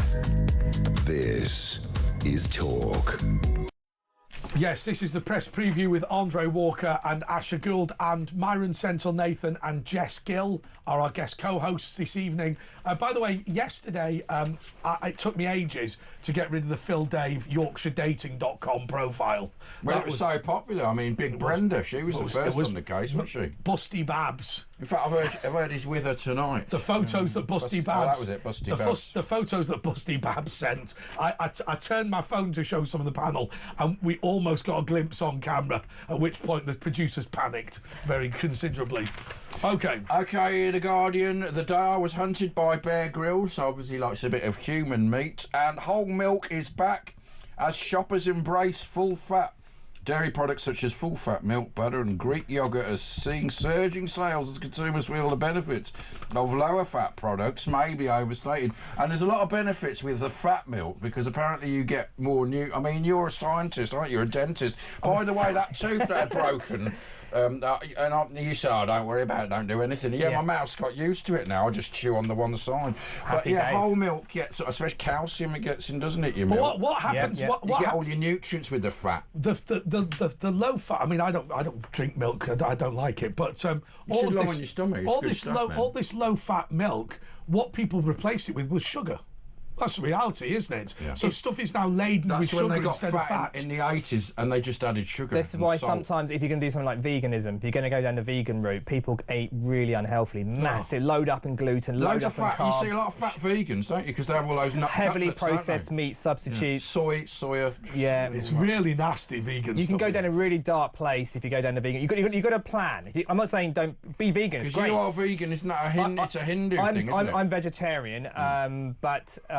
Just from a non-violence perspective, like ahimsa is the word, but it basically means non-violence. So try and be as non-violent as possible to all living creatures as much as possible. So the vegan route is fantastic in terms of that principle, but diet-wise, if you're not careful, if you don't plan, you can go down this. Because people think, oh, vegan, healthy, not at all, is it? But I'm a member of a venture capital website, you know, just for ordinary people who want to put a few quid in rather than the sort of millions of, you know, normal Dragon's Den type thing. And time and time again, people come up and they go, we're redefining food. Have you invented a burger? Yes. Oh, for God's sake. Vegans just seem to eat burgers. Yeah, it's meat. Lab-grown meat, beyond beef, isn't it? All that Have you ever had bacon? Yeah, I have. Bacon. I've had the lot. I was kind of vegan for quite some time. Have you ever been a meat eater? Yeah, back in the day. My dad used to force-feed me corned beef when I was a kid. Why? But hold on, I was too skinny. So he's not a religious Hindu? He wasn't that religious at that time. We, as a family, weren't particularly religious, and then later on, yeah. Yeah, but normally as people get older, they start getting more religious. Yeah. He's still very young. It'll come, without being rude, it's because they start to plan for the future, don't they? I'm totally honest. It's an insurance system, isn't it? Yeah. Jess, have you been through a vegetarian stage? Unfortunately not. Well, my diet is extremely bland. It's made up of ham, cheese and bread. So if you're Belgian? Well, if I became vegan, most of those options would be Why are you gone. just a ham, cheese and bread person? I'm just a very picky eater. Are you? Mate, I've gone on to pancakes now. That's my thing. You've gone on to pancakes? Do you have anything green? Broccoli on occasion. My granddad said to me, and he's got quite a strong Cork accent, he goes, "Do you eat all of this? All these foreign foods like pot noodles?" Pot noodles? Right. He thought of that as exotic. Just quickly, 1 in 4 universities / staff numbers, or who cares? But by the way, I love that. I was hunted by Bear Grylls. Were you really, or was he just pretending? Because that's what he normally does. The FT weekend, very small print, because you get a lot for your money. Because AstraZeneca. AstraZeneca have ditched £450 million plant in. Let's go for growth, guys. Go for growth. Yeah, I mean, Elon Musk dumped the gigafactory in Somebody's Scotland. playing with. Is that me? Playing with themselves. No, all the business. You have grabbed my microphone and moved it. Well, I do that. But, so AstraZeneca ditches vaccine plant. Well, this is all because of the business and Rachel Reeves, and it's not friendly for business in this country anymore. We've got Elon Musk not having the gigafactory he was going to have in Scotland. City urges Reeves to curb cash ISAs in bid to divert more savings into stock. I mean, it's all going to hell in a handcart. What do you think, Myron, being a scientist? Being a scientist, and I don't identify as an economist like Rachel Reeves. Yeah. But look, she's done. It's just 101 stuff, isn't it? If you're going to strangle the private sector, the state has no money, right? Socialists don't get that, but the state has no money, so therefore the private sector generates growth. If you're going to strangle the private sector, then eventually you're not going to get the tax revenue to fund public service. You're going to break your own fiscal rules. You're going to borrow more. The markets are going to turn against you. Suddenly the pound devalues. The gilt markets go crazy, and then you're in an IMF situation, and that's basically people are going to Wall Street. They're delisting from the FT, and they're going to exodus of millionaires. Yeah. There's a remarkable thing about Labour, Jess, where they believe that you can spend your way out of poverty and borrow your way out of debt. I mean, just the basics. It is basics. And Gordon Brown, the perpetual boom theory, which I've talked about before, which is, I think he genuinely believed that if you take an economic boom, stoke it up with public spending, you can create a perpetual boom. I mean, we saw this in the after the war, right? With the post-war, my A-level history knowledge has got Maynard Keynes. Yeah, Maynard Keynes, and we saw the effects of that. Although I will say again, with the AstraZeneca ditches, the vaccine plant. I mean, regardless of what you say about the vaccines or whatever. Well, for example, my inhalers, I'm very asthmatic, I can't walk up a flight of stairs, and my inhalers are funded by, they're created by AstraZeneca, I believe, and I do worry as well. People think about the economics as like this broad, abstract idea, but it does impact people, and I do worry. You're still getting inhalers, though, just be made in America, it'll probably be better. Well, I don't know with the NHS, I really don't know. I've got to be honest with you, I know that you've put the caveat in about vaccines, but I've always said that the vaccine programme in Britain was a success. What was unsuccessful was this bullying and threatening people into taking the bloody thing. But there was fault. It was marketed as being almost 100%. Which was ludicrous. Yeah, it was one doctor who came on to TV. I think it was Good Morning, whatever it was on ITV, and basically said it was 100% effective. The AstraZeneca one in particular. And it's actually turning out like the RNA is actually dodgy, and a lot of them were, Yeah, but who's done a U-turn on that? Piers Morgan. He has done a U-turn. He has done a U-turn. Although I have to say, despite him being connected with this company, I think he behaved disgracefully over the vaccines because he was going on and on and on about this is 100% safe. Also, these refuseniks, it was the most successful vaccine rollout in the history. They should be denied NHS treatment, all this kind of stuff. It's just stupid. And it was almost a religious extremism that crept in. Right? Do you remember when Matt Hancock cried, that fake crying he did on GMTV? Oh, the old man has just got the first vaccine. He started to pretend to cry. I remember. Yeah. Why William Shakespeare? That was his. And you saw Isabel Oakeshott release all the WhatsApp messages, and you start to realise this is just clown world, isn't it? They're making up the biggest pandemic policies off the cuff on WhatsApp. What amazed me was the one country in the world that adopted the British pandemic plan, Sweden. Was without question. Yeah. We knew what we were going to do. Florida as well. And what we did, courtesy unfortunately of Mr. Morgan and others, was we threw our sensible plan out the window and just hit the roof and went for broke. And that's why our economy is from that. Not forget Brexit. It's from that COVID, the 80% furlough. People for what was it? 500 billion we borrowed or something like that. I mean that's what's ruined us. I mean it's sad. It's sad actually. It's sad actually. Probably the biggest single piece of public spending we've ever made was to sit people at home getting drunk. Yeah. Well, you enjoyed it. but that's it. You know, if we'd had 500 billion to spend on something, can you imagine just spoofing it away? Makes the 22 billion black hole look a bit silly. It's sad, really. There's all sorts of things you could have had, but instead what we had was that stupid lockdown. Yeah, which Labour wanted, which Conservatives wanted, they wanted to which extend it even more. Labour. All of Parliament wanted it, right? Yeah, absolutely. Well, if you think about Keir Starmer wanted us to re-enter the European Union so we could join their vaccine programme. Yeah. And also in terms of lockdowns, there was somebody who came on the TV, and I've been trying to find this clip for ages, who said that we should only unlock when 60% of people have had a vaccine that's 60% effective. That would mean that we would still have a polio lockdown. Yeah. But it doesn't stop transmission. That was the key point, wasn't it? It was sold as if it would stop transmission. Well, there was a news report in Nottingham, local paper, quite a sensible local paper, which said there is a new threat from COVID, from a new strain of COVID that has absolutely no symptoms whatsoever. But you know, I'm suffering from it right now. Well, that was the Omicron, wasn't it? Yeah, just a sneeze, wasn't it? Really. And he said the greatest danger of this is you won't know you've got it. Yeah. And you think, well, why would I care? Yeah. Right, we've got to carry on after the break with the UR Daily Star, the Times, the Telegraph, and the Mirror. So stay tuned. Back in 2 minutes.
Across the UK, on DAB+, On your smart speaker, on your smart TV, and on your side. This is Talk. This is the press preview with Andre Walker, Asher Gould, Jess Gill, and Myron Sentil Nathan. Who knew? We haven't got married. Yeah. I'd got Myron Sentil Nathan's name right, and Jess Gill was the one that I struggled with. Unbelievable. Okay, right. Daily Star, our Daily Star, and it's Orange Man Baby in Gould member. Trumpy sparks bullion buy up with crackerjack plans. And interesting, we were just talking about Gordon Brown, texture like sun. You remember Gordon Brown? He was the opposite of that. He's buying the gold. Gordon Brown sold gold, and not only that, half our gold. He announced that he was going to do it before, so the market collapsed, and he got bugger all for it. Yeah, about as much sense as Rachel Reeves. Yeah. So do you know, America's leaping ahead. It's got double the average wage of us. We can only buy. We're half as rich. In 2007, we had parity with American citizens. We were actually slightly richer in what we could buy. Now we're half that, and our wages are half that, the average wage, and their energy costs 5 times less than. Yeah. I mean, they're going to boom away, and we're just going to be a third world. But I'm worried about the tariff thing. I am worried about the Trump tariff. 25% in Mexico, 25% in Canada, was it 10% on China? What's that going to do? It could be amazing. But it's a gamble, and I really hope. If we put laws on Twitter or American big companies like that, they'll do it to us. Yeah. He said he'll do that. If we put limits on Facebook or Twitter or anything, he will put tariffs on us. But I heard Mark Carney, which is a good thing. Mark Carney from Canada was talking tough, and they said we're not backing down. And I don't know, this tariff war, this trade war. I'll tell you one thing. I'll tell you one thing that I do think, Jess. On a serious note, I agree with the basic proposition, which is if you want to outsource, it can't just be because you're employing slaves abroad, right? If the only reason that you're making an American car in China is because the guy will work for £1 a day, then actually you need to take some responsibility for that. I don't know. I mean, does that make me a bit of a lefty? Because I mean, Trump wants the factories back in the United States of America and says that his workers are as good, they just don't accept slave wages. I mean, yeah, absolutely. I think that's a fair enough point. A lot of free marketeers always claim that they're, pro-freedom. But what about the freedom of the people in that country? I think it is a very fair point that, the Shein clothes that so many of these leftists get are probably made with Chinese sweatshops that are, made with people who probably wouldn't be there if they weren't forced to. I think that's. I mean, there was somebody in a Bangladeshi workhouse, whatever you want to call it, factory, who jumped off the building because he was so depressed at how bad it was. They have to have nets there, don't they? Yeah, that's right. They're like prisons. But what about the batteries for EVs? Cobalt, the mining, African kids. They don't worry about them, do they? Yeah. I've got to save the planet, though, right? If you believe that electric vehicles are a green technology, congratulations, you're stupid. Yeah. And you can't put the fires out. Do you remember it was Luton Airport? The whole bloody car park burnt down. You can't put these. Some insurance won't insure them. And anyway, Orange Man Baby. This is the Daily Star. Orange Man Baby. Donald Trump has sparked a new gold rush as American investors, spooked by his mental tariff plans, snaffle all of Britain's bullion, what's left of it, and mushrooms. They're all evil. Oh, I've got to say one thing though. I don't know if you know this, but the gold reserve of most European countries is in New York. Is it?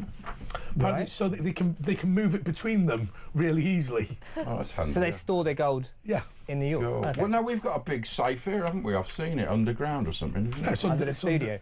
Under the Bank of England. There's about 8 bars in there. Yeah, those are the only the Christmas ones. Yeah. The Times Saturday.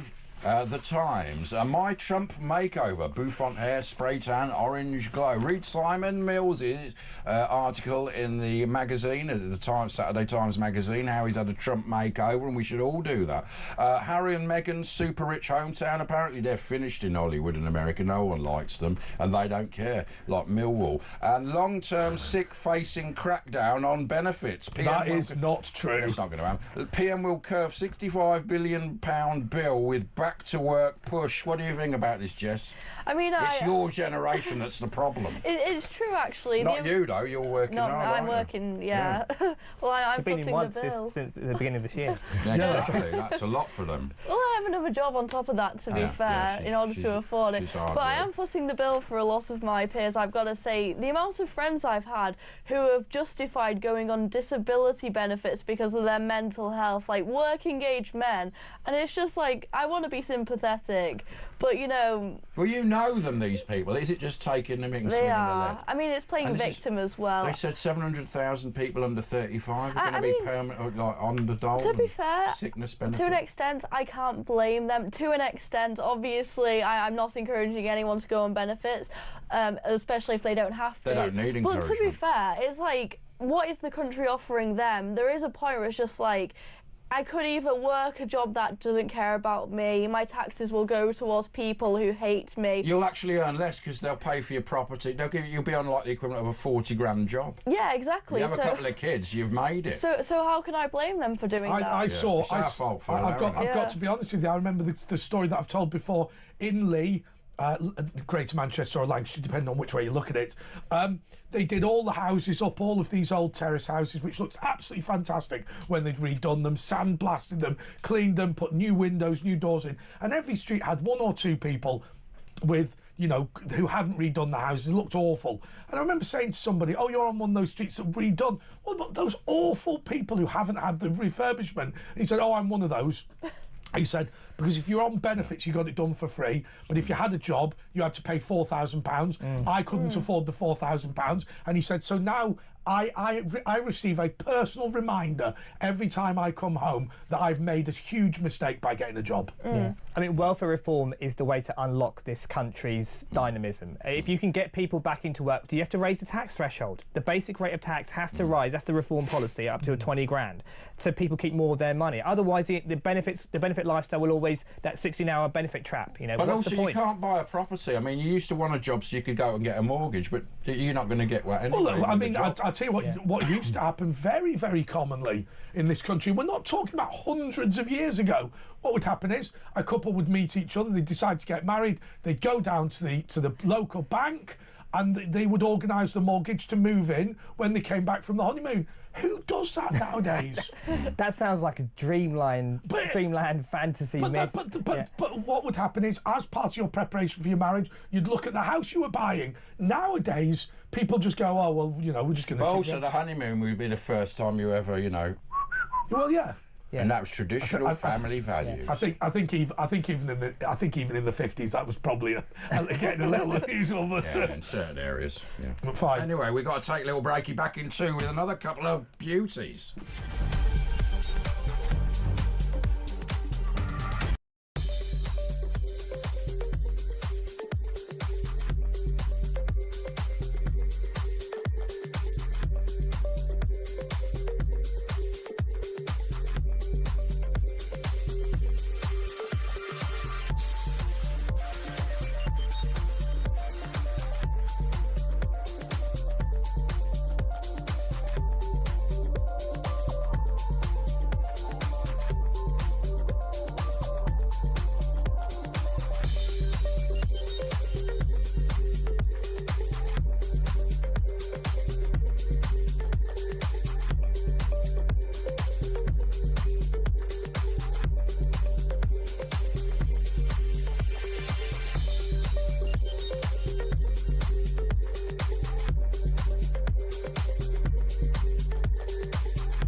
across the UK.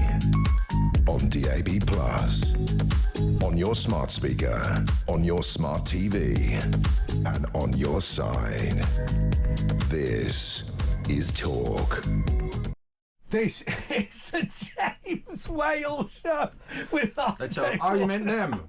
Oh, they said move together, so I thought you were going to have a shot or something. So we've got to move closer. So we've got to explain, right? Just a second before we went live, we got a call from the gallery going, move closer together. We were pretty close anyway, so we sort of slammed into each other. Yeah. They were talking about Jess and Myron. Yeah. Anyway, so Myron, have you received the kebab shop menu? I did. I haven't had a chance to browse for it. Okay, you haven't had a look. You go for an elephant's leg after, are you? So what happens at the end of the show is we always make this joke about the driver Kuram. He's probably listening actually, but this vehicle to Berkshire is getting more and more full with every single. They used to provide a biryani, but since the cutbacks, normally he can't provide. I'm gate crashing a little bit, aren't I? Yeah. You are gate. Well, you'll have to sit in the middle. That's the real. Why? Well, because on the hump. There's going to be 5 of us in the car. In Sri Lankan culture, there's an old saying that the guest is like God. Yeah. Right. We're not there though, are we? In Hindu culture, the guest is God. So if the guest comes into the taxi, I should get pride of place. I should have a throne. Depends if the cab driver's Hindu or not, doesn't it? That's not. Well, I'll tell you what. First of all, you're getting a lift back to wherever it is you live, right? I'm not going to say. Well, I don't think it matters. But Virginia Water it is anyway. But okay. But it's what you do is you just go over the traffic lights. It's third on the left. It's a big house with the gates. No, I'm not joking. Okay. That's exactly it. But you're getting a lift back, and we're taking you to a kebab shop to have a kebab. What a night! That's a hell of a night. It's a hell of a. It's Brexit day. Oh, hang on a second. You're a vegetarian. I am vegetarian, yeah. Well, what are we going to feed you? There's no meat in those kebabs. There's falafels or something, no? Yeah, probably. Come on. Falafel. Yeah, come on, get with the programme, man. Lentil soup. Diversity is our strength. No, come on. No. Yeah. No. Right, Daily Mirror. Beeb had a warning. This is the Strictly bully guy. Strictly bosses were warned about Wyn Evans's behaviour, a broadcast union has claimed. Beck 2 said it previously raised... Isn't that from Star Wars? Beck 2 said it previously raised concerns with the BBC about Evans' inclusion in the Strictly lineup after members complained the singer has quit the live tour. Well, that's massive. Hang on. Strictly hang on. Isn't he the bloke that does the Go Compare adverts? Oh yeah, it is, isn't it? Go compare. Go compare. He is. How can he? What's he done? Is that facial recognition? Pure facial recognition. So it's gone to his head. It's gone to his head doing the Go Compare adverts, and he go, I'm the Go Compare guy. That's impressive, Andre. Are you impressed? I reckon he's lost weight, hasn't he? Yeah, he's probably had that. You know, he does look slimmer. You see a lot of people now who used to know fat and now look like skeletons, and they're gaunt, and they've all had these drugs. Prescribed. Yeah, the Ozempics. The injection, the vaccine. So I mean, we know who you are. You haven't just lost weight because you've been going. I'm thinking of going on Ozempic. Yeah, I think you should try it. Why? They all look like. Because I'm a fat git. Come on. But you may as well give it a go. I want to know what I'll see if it works. I want to know what happens. I mean, do you still eat the same amount? No, I think it suppresses that. Suppresses no, that's no good. Kebab's off the table then. Well, no. So I wouldn't be able to get a kebab on it's the always Friday. off the table. I can't. Not so I will be making an injection to make me not want to have a kebab. Yeah, exactly. No, I'm not doing that. You end up looking like Sharon Osbourne. That sounds terrible, like Skeletor. And Ruth, divorce is painful, but my friends got me through. That's Ruth and Eamon. Talking to people who've never shifted the weight. Yeah. How is Eamon? No, but he's disabled now. I'll tell you what. Well, he's all right. Eamon made me laugh. Move as well as he used to. We went to Cheltenham together, and he goes, "I'll tell you, I've got 2 bad knees. My back's gone. I need to get this. I need that." And I said, "You know what, Eamon? If you were a horse, they'd shoot you in the paddock." And he went, "Hey, that's absolutely right." When Eamon left here, I used to see him, every day because he did the show before, and I said, "Oh, it's just sad you're leaving. I probably won't." I mean, I've seen him again, but I said, "I probably won't see you again now." And he goes, "Yes, that's right. You won't." But I have to. Anyway, the Daily Telegraph. Trump kicks off trade war with China. Canada and Mexico also hit with tariffs, but President yet to make up mind. We've had a chat about that. Starmer fudging the facts over his schooling. Now, I read about this. Apparently, he went to a state grammar, but he left a state. He went to a state grammar, but 2 years on, it became private, and he got a bursary from the council. So it was a bit of a red herring. But I never found out what his father did. Yeah, no, we never did find out. He just know he was a mystery. We know he made a big tool, but and AstraZeneca ditches £450 million. Well, we know about that. Yeah, stale news. Telegraph. We've already read that in the Times. How serious though? How worried are we about the economy? Because what's amazing, as far as I'm concerned, Jess, is that Rachel from Accounts has clearly been worse than Kwasi Kwarteng and Liz Truss. Nobody cares. Oh yeah, absolutely. That's predicted. But I think a lot of people with the last election, they were willing to make the sacrifice that Labour are going to mess literally everything up. Because the main thing on everyone's mind, I think we can deal with a bit of a cost of living crisis. It was going to get worse regardless. But I think everyone just wants to deal with immigration. I think that's the issue, which is also worsening the economy as well. By the way, I'm actually, my blood is boiling. The front page of the Independent. I've just spotted it. Right. Aung San Suu Kyi went to the United Nations to justify the Rohingya genocide. Right, that woman should very definitely be in prison. What on earth? And Lammy demands her freedom. Lammy demands her freedom. Go back to Mastermind. They were rounding up and killing these people while she was president of Myanmar. This woman is a solid gold wrong-un. Yeah, they were making out she was like the Nelson Mandela, and then she's turned her father was like president, and she was all looked up to. But then we found out, first of all, she likes Dave Lee Travis. Do you remember he did a state visit? So we knew she was a wrong-un. And then she just turned with the military. Anyway, give us a ring 03444991000 for the next hour. Jess is going to go. But you know what upsets me? This is typical of the left. She's an oppressed woman. Well, look at the Cuban leader. I mean, he was murdering people, and they all venerate him, don't they? But Karl Marx, if you know the history of Karl Marx, he has an anti-God philosophy. It's not just I don't believe in God; it's an anti-God philosophy. And his whole drive was to extrapolate the utopia of heaven and bring it down to this earth by force, by violence. And so the very instinct of communism, of socialism, of the left, and even the instinct of the Labour Party to a degree, is founded on really, really bad stuff. Yeah, eventually we all die, our children get taken over. But anyway, listen, a British Hamas hostage who got released, she was held at UNRWA facility. UNRWA should be the UN should be a prescribed terror organisation. It's unbelievable. They were actually part of the raid on October the 7th. They were kept in their houses, and now a UN facility. Anyway, Jess, you've got to go, haven't you? Thank you so much for having me. You're not going to stay go back to Tottenham. You're not going to have a kebab with us after. Well, only if she gets on the roof rack. Mind you, Indian culture, you're Sri Lankan. Are you up for the roof rack? Me? No, she's the minority. She's the minority now. Yeah. His hardware is Sri Lankan, his software's. I like that. Windows 3.2. We could make a rude joke. But okay. Jess, Gil, thank you so much for coming in. Please do come back again. 03444991000 is the number to call. And because he's in the car tonight, Myron Central Nathan is going to be here taking your calls along with me. And I should be careful on the train, Jess. Yeah. And we will be back in a couple of moments slagging off David Lammy.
across the UK.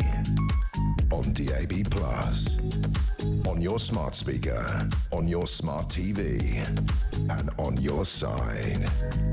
This is Talk.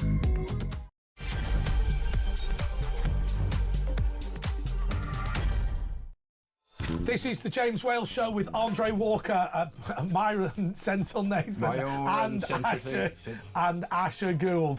Okay, Myron, I'm going to say this to you. Nobody can spell your name, but people have been in touch saying what a breath of fresh air he is. Obviously well-educated and balanced, common view. Good it comes across like that. Common sense young man. I could listen to him all day.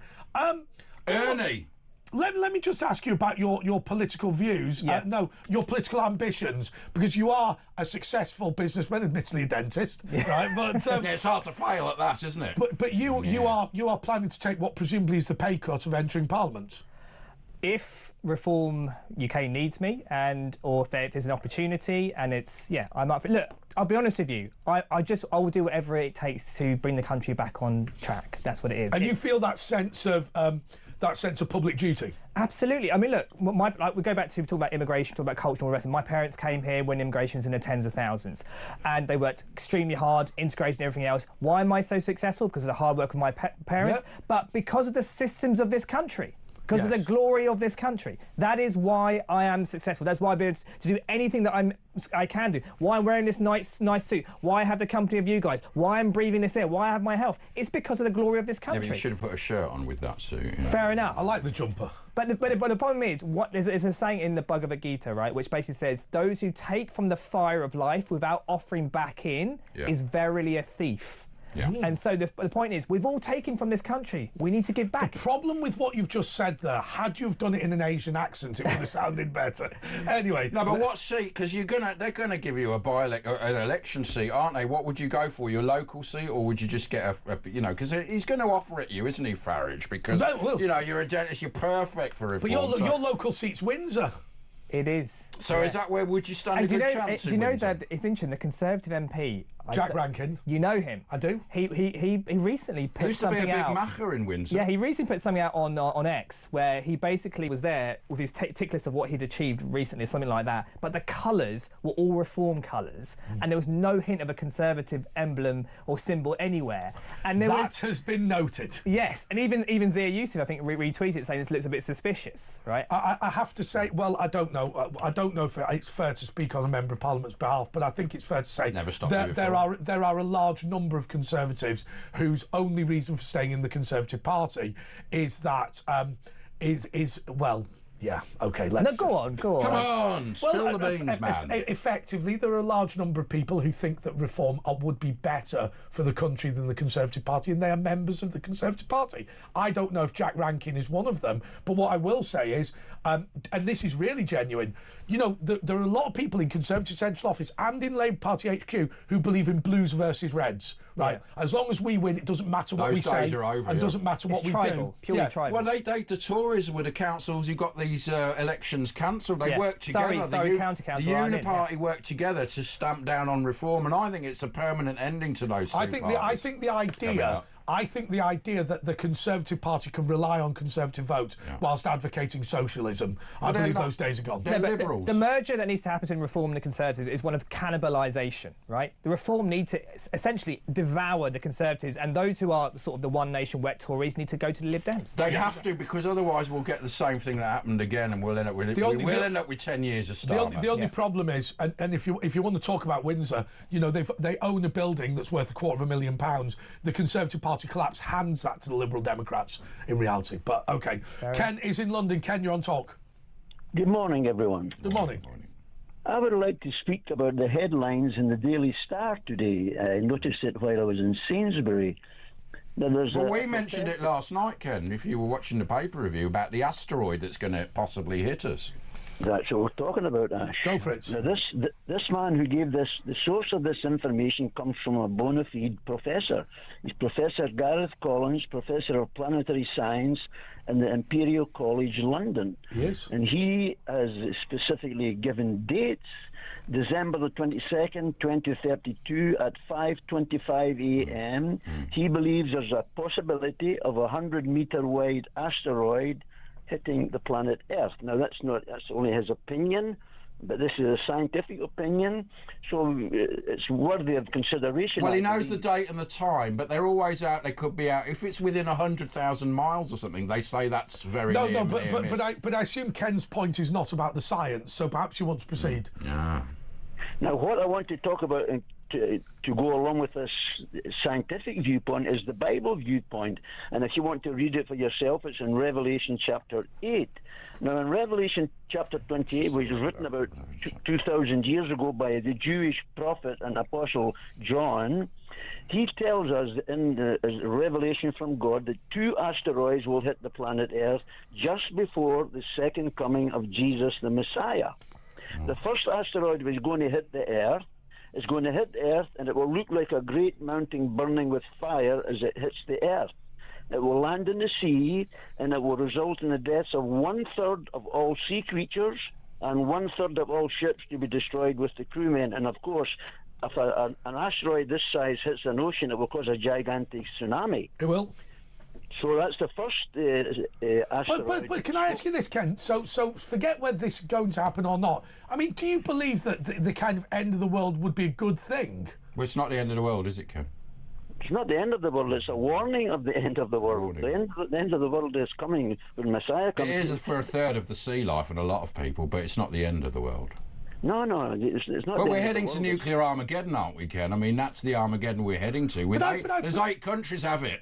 But we're just going to get more and more. But hang on a second. I've asked this question before, and it's a question that I think is genuinely important, because lots of religions, well, pretty much every religion has predictions for the future and whatever. And there's always one thing about Judaism, Christianity, and whatever, where whilst Christianity is fundamentally about choice. Do you choose to be a good person, or do you choose to be a bad person? If you choose to be a good person, then you will, be seeded into heaven. If you choose to be a bad person, and accept Jesus, you'll be punished in hell. Yeah. But then, what happens if we all choose to be good people? Does that avert the end of the world? Because my view is that there's a fundamental contradiction, isn't there? If you say that Christianity is all about choice, and then you say whatever you choose, the world will be destroyed, then that sounds to me to be a contradiction, Ken. Well, you see, in the Bible, the only book on earth which has got genuine prophetic text is the Bible. And the history, you can check out the track record of prophecy in the Bible. 27% of scripture in the Jewish Bible, the Old Testament, New Testament, it's all Jewish, written by Jewish prophets. 27% is prophetic, and the prophecies, according to the track record, when we look back in history, have taken place exactly and precisely as recorded in Scripture. For example, Jesus fulfilled over 300 prophecies of the coming Messiah, proving he is the Messiah. But if you don't mind, Andre, if I can get back to the second asteroid. The second asteroid will fall on Earth, and it will look like a burning star, and 1/3 of all fresh drinking waters and the rivers and fountains of waters will be made poisonous, and millions, there's many thousands will die through this poisoning. So this is coming to the world, and God is warning us. Ken, stop! It's February, Ken. We just realised it's New Month Eve, and now we've gone into February. It's February. On that apocalyptic note. Sorry. Ken was halfway through a point. Yeah, but this is too important. It's February. Suddenly I got in my ear. We must tell everyone that it's February. Anyway, thanks, Ken. Let's get a Paula in Halifax. But let's continue. All right, Ken, hold on. You're on with Paula. Oh, Ken's gone. No, he's gone. I wanted to listen to that. We're going to put Ken on with Paula, I reckon. Do not put me on with him, I'm telling you now.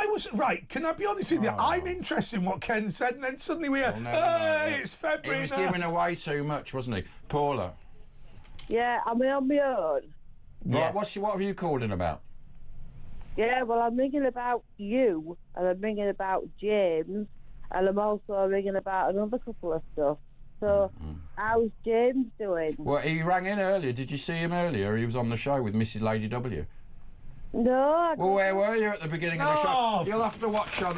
He's going to be back next week now, but what you can watch again after the show. Go to YouTube. By the way, he looked fine to me. He looked like swinging the lead. By the way, can I just be very selfish? Just Chuck, look at me. That will work, won't it? Where we'll both present next week. Okay, that's great. So what we'll do is, no, we're not going to do half a show. What we're going to do is we're going to get I'll James. just get double, won't I? We're going to get James in for 1 hour, and I'll do the other 2 hours, and we'll both get paid. That'll be the rule next week, and just from now on, if I'm being honest. Sound like civil servants. Yeah, it'll be a job share. The James Whale job share. Go on. Yeah. Hello. What's going on then, Paula? When you were just talking about to the other people that were on earlier about people who were mentally disabled or they've got mental problems. Yep. I've got emotional, unstable, borderline personality disorder. Right. And that's because of the abuse that I've had for so many years. Okay. But that's a genuine thing. I mean, a lot of people, it's not a genuine thing. They go and you can just do it over the phone. No, well, it's a fact. It's on the No, Paula, just to be clear, just for anyone who's recently tuned in, here's the concern that we've got. Nobody's denying that there's a mental health problem in this country. I personally blame things like the COVID lockdown, but okay, fair enough.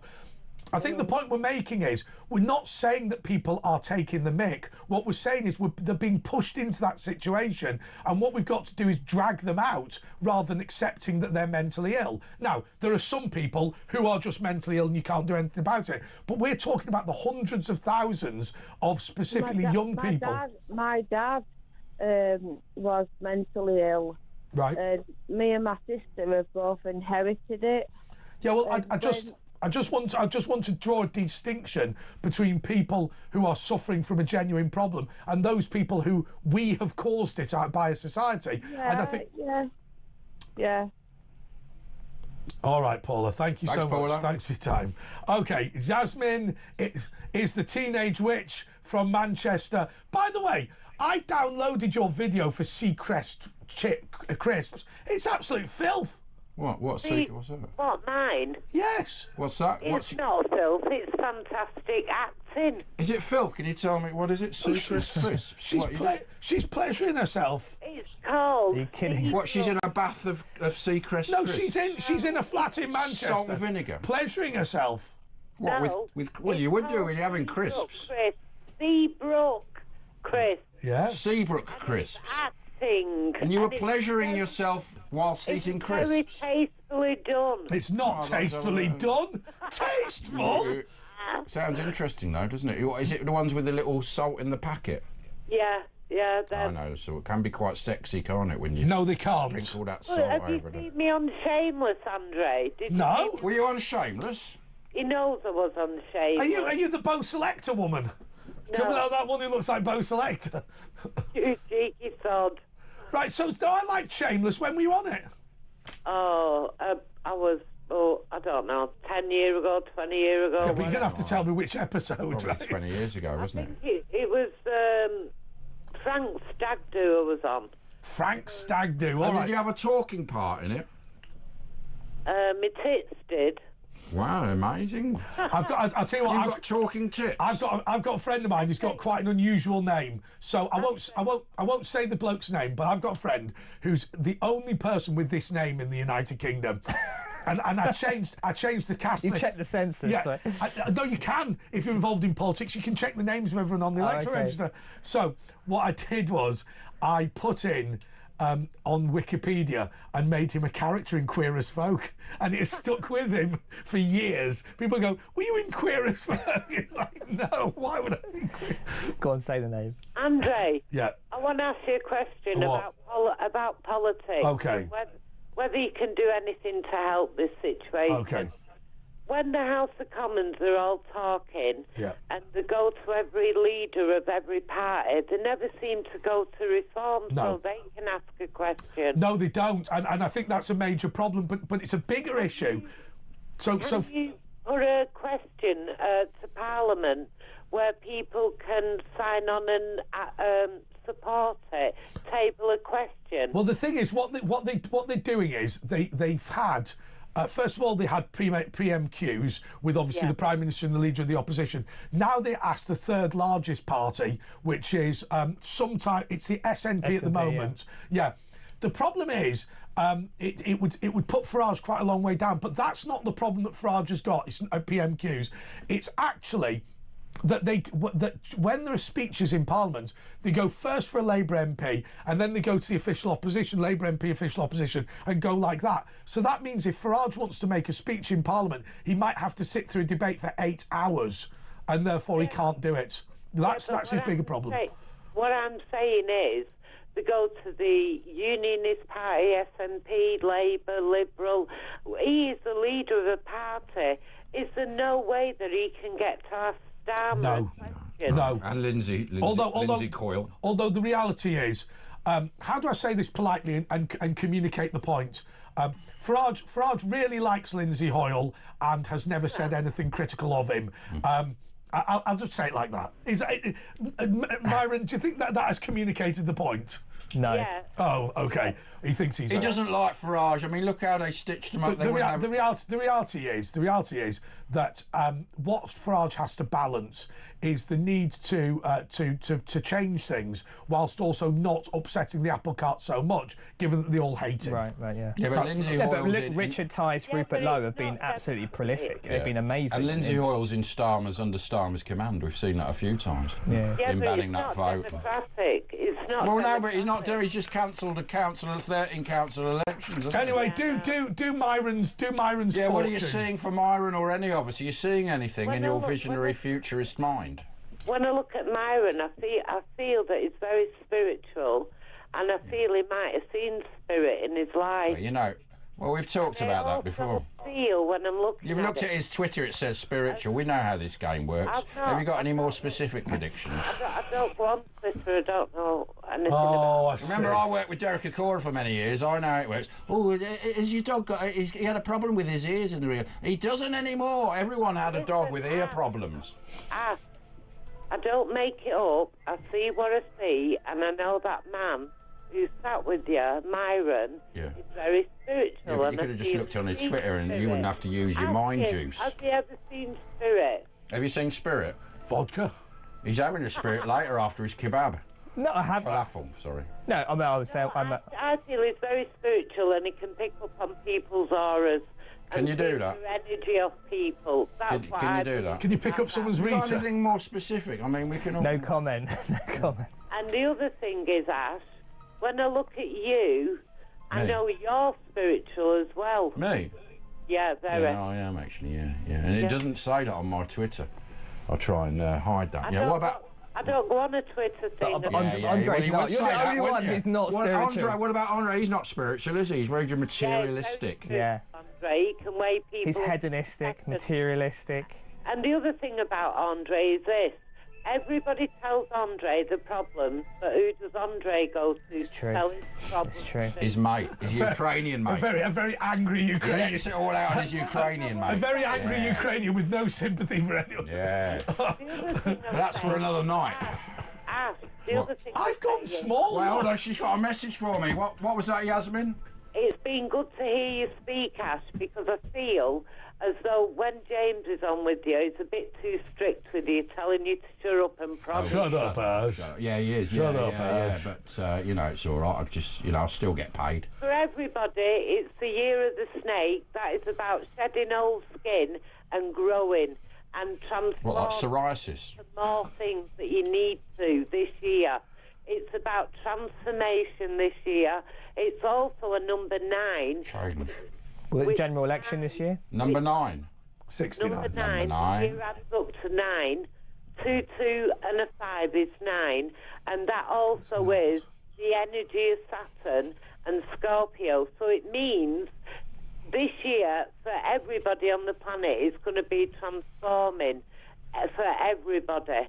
And it's also going in a good way or a bad way? Probably a bad way. Can we transform Rachel? Can we transform Rachel Reeves into an unemployed person? Got anything more specific? Can I just say something about Rachel Reeves that's significant? She's very spiritual. She gets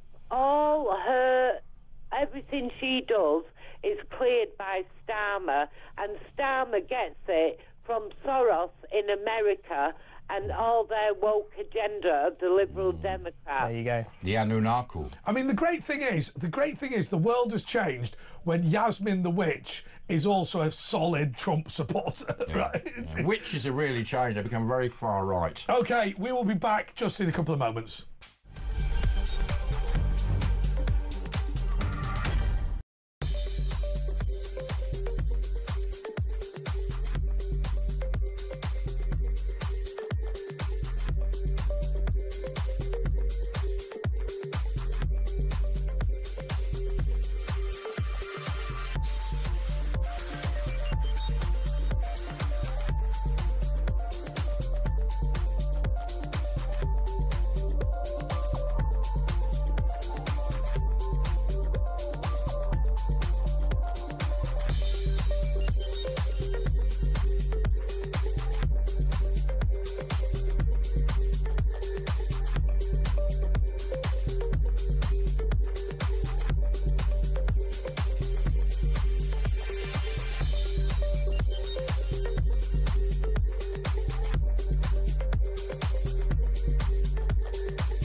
Across the UK, on DAB+, on your smart speaker, on your smart TV, and on your side.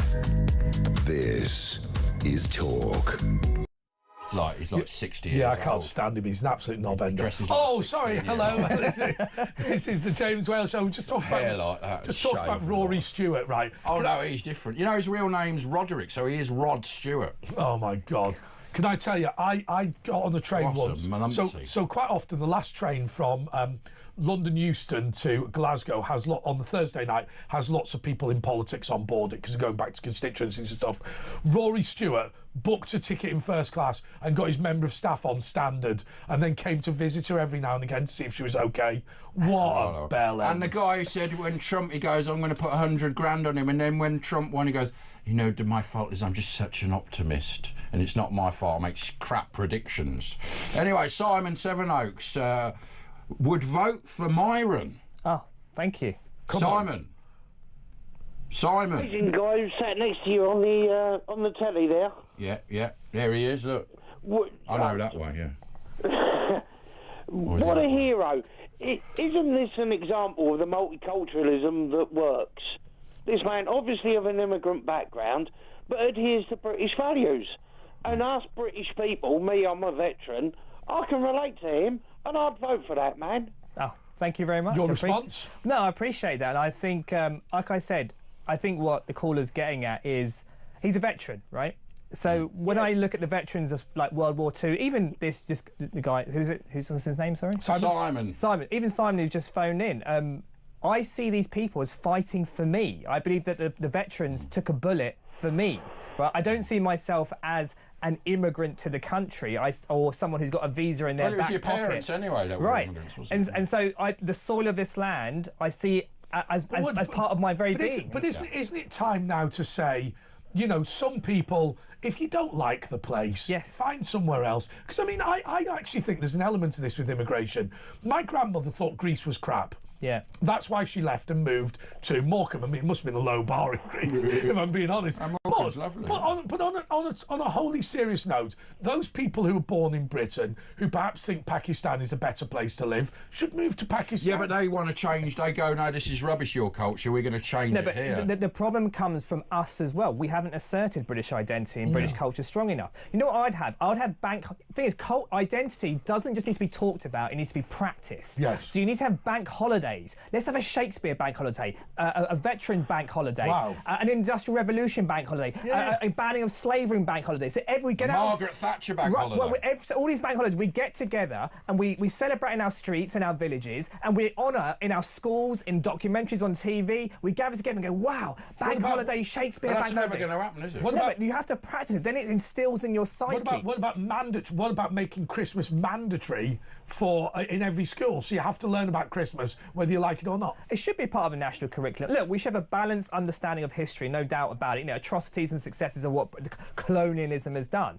But we do need to emphasise a history that is going to give a sense of self-worth and empowerment. But they don't care. They have their self-worth, and they think our history is rubbish and their laws are much better and more important, and they come from religion. Russia, you're never going to change Russia is not teaching their kids to hate their country. China is not teaching their kids to hate their country, nor is India or anyone else, right? It is only the West that is doing this. America, not now with Trump, but certainly Britain as well. Well, I have to say, I mean, the Vladimir Putin view, and I don't think he's good at many things, but he's turned around and he's good at murdering. He said, if you don't stand up for your own culture, it will simply be replaced. This idea of post-culturalism, Simon, I found extraordinary. This idea that what we can do is we can surgically remove the culture of Britain, and what will result will be everyone's culture being simultaneously practiced. That's not true. When it comes to culture, one culture will win, another will lose. It's as simple as that. Exactly, because culture is it's like a dominant thing. Yeah. It's like if you go back to the ancient Celts, the Britons, yeah, they were replaced by it was Roman culture that replaced them, but they adopted like traditional British values. That's why Bath has the goddess of Aqua, doesn't it? Yeah. You know, for the baths, which was a Druid thing originally. Yeah. I mean, Christmas is Saturnalia, isn't it? Yes. So nobody believes that Jesus was born at Christmas. But the thing is, I am a proud, patriotic British former soldier, and I love my country, and I don't like what this neoliberal Labour Islington elite have done to my country, and this is a legacy of Blair. Simon, we've had people who phoned in before today who said that they regret serving for the country because they feel that their efforts were wasted. Well, do you regret it? I mean, did you fight in the Falklands? I don't regret serving for my country. Yeah, but look what it's become, and look how they treat Look how they treat the servicemen who are living on the streets. They don't get 4-star hotels. Yeah. I'm sure they're not that proud of it. I'm bitter against the government and the way we are treated. Yeah. However, I don't regret serving the country because I defended our people. Where did you? Where were you? Where was your action? Was it Ireland and the Falklands, or were you Afghanistan? No. After the Falklands, so Iraq and Afghanistan. The Falklands. I served in Northern Ireland, and I served in the first Gulf War. I served in Yugoslavia. Oh, so you've been about, before Blair's mad sessions, and when he was sending us all off and sundry in misguided operations, and I disagreed with, and I lost my best friend in Iraq in 2003. But we shouldn't have gone there. No. It was made up weapons of mass destruction. Blair's idea of liberal interventionism, which is because he had a result with Sierra Leone against the bad boys, didn't he? He'd have never sent his own kids to Iraq. Well, I personally, I wouldn't send his own kid anyway. No. Well, do you know what I mean? Ewan, what a twat that man is. Yeah, Nick's all right though. I've met him. He's all right, but he's still. I met you and he seemed all right. Yeah, he's done all right. Isn't he Isn't he a football agent now? He was a big lad though. Give him a gun. No, that's John Prescott. No, yeah, exactly. You wouldn't want him with a gun. That Sherry Bear, on the other hand, she'd be lethal. Wonder if. No, actually, I was just going to make a joke there. That man you've got on your panel there. Can you say his name if you're going to vote for him? If he's standing for reform, tell him to stand in Sevenoaks and I will vote for him. Okay, Thank great. you very much. His name Appreciate is that. Myron Sentinel Nathan. It's not that difficult once you get into it. Yeah, once you get into it. He Yeah, keeps saying it, fair enough. Should we go to? We'll go to a break now. We'll be And back then we go to New York.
Across the UK, on DAB+, on your smart speaker, on your smart TV, and on your side. This is Talk. Yeah, I mean, she was always ugly, but it was when she got fat. No, I mean, she was carrying a bit of extra lumber. Oh, we're back on it. Right, let's go to... I feel like I'm in an episode of In-Betweeners or something. Let's go to... He was smashing plates. The problem is they're all going to now wonder which celebrity couple she was always ugly, but now she's put the weight on. Joseph in New York. So good they named it twice, Joseph. What, are you watching us on YouTube? YouTube. It's called YouTube there. Are you watching us on YouTube? I'm actually not. I would like not to be interrupted. Who am I speaking to? To Mr. Morgan or not? Morgan? Piers Morgan? This guy means business. No, this is with Sasha and Andre and Myron. So, this is Piers Morgan. Myron. What do you want to say? Yeah. Well, I just wanted to say that I watched Piers Morgan both shows with Tucker Carlson. Yeah, Tucker. And I think Piers Morgan has to grow a little bit more of kahunas because he completely destroys them with Winston Churchill. And I thought Piers Morgan will definitely stick up for Mr. Sir Winston Churchill a little bit better than he did. It's disgrace. But if not for Winston Churchill, they will probably Hitler would have won the war, and we would speak German in England today. I don't know why he caved to. Why did he cave to Tucker? Because Tucker's a bigger man. It's very fashionable to, like your presidents took Churchill's bust out the Oval Office. Trump's put it back again, of course, but there's a lot of they do down on Winston Churchill. Our country do. It's sort of you've got it in America, haven't you? With the left, you've got people slagging off everything America's ever done. Piers Morgan usually stands up for Churchill, right? Yeah, he does. I think he didn't this time. He didn't this time. Presumably being paid by the Saudis. I just don't think that Tucker Carlson has any facts right regarding the Second World War. He even asked Piers Morgan, wait a minute, did Hitler even invade England? I mean, of course he invaded it. He bombed the hell out of England. And if not for we bombed more the hell out of him, though. Yes, exactly. No, and he calls him, and that's why Mr. Carlson is calling Mr. Churchill. But tell us what's calling for bombing Dresden. Tell us about New York, because you've got real problems in New York because of your left-wing all the shops are being robbed, so they're shutting down. You've got, although Trump apparently they've sent ICE in and they're removing all the illegal immigrants. What's it like down on the streets? Are you in Manhattan or where are you? Brooklyn or? I am in Manhattan. I'm in New York. Since Trump won, you see a huge difference in the streets of New York, and actually, for the first time in ever, you see more MAGA heads than not on the street. They're proud to wear the hats. Do you feel like you've got a massive sense of patriotism back into the country? Yes.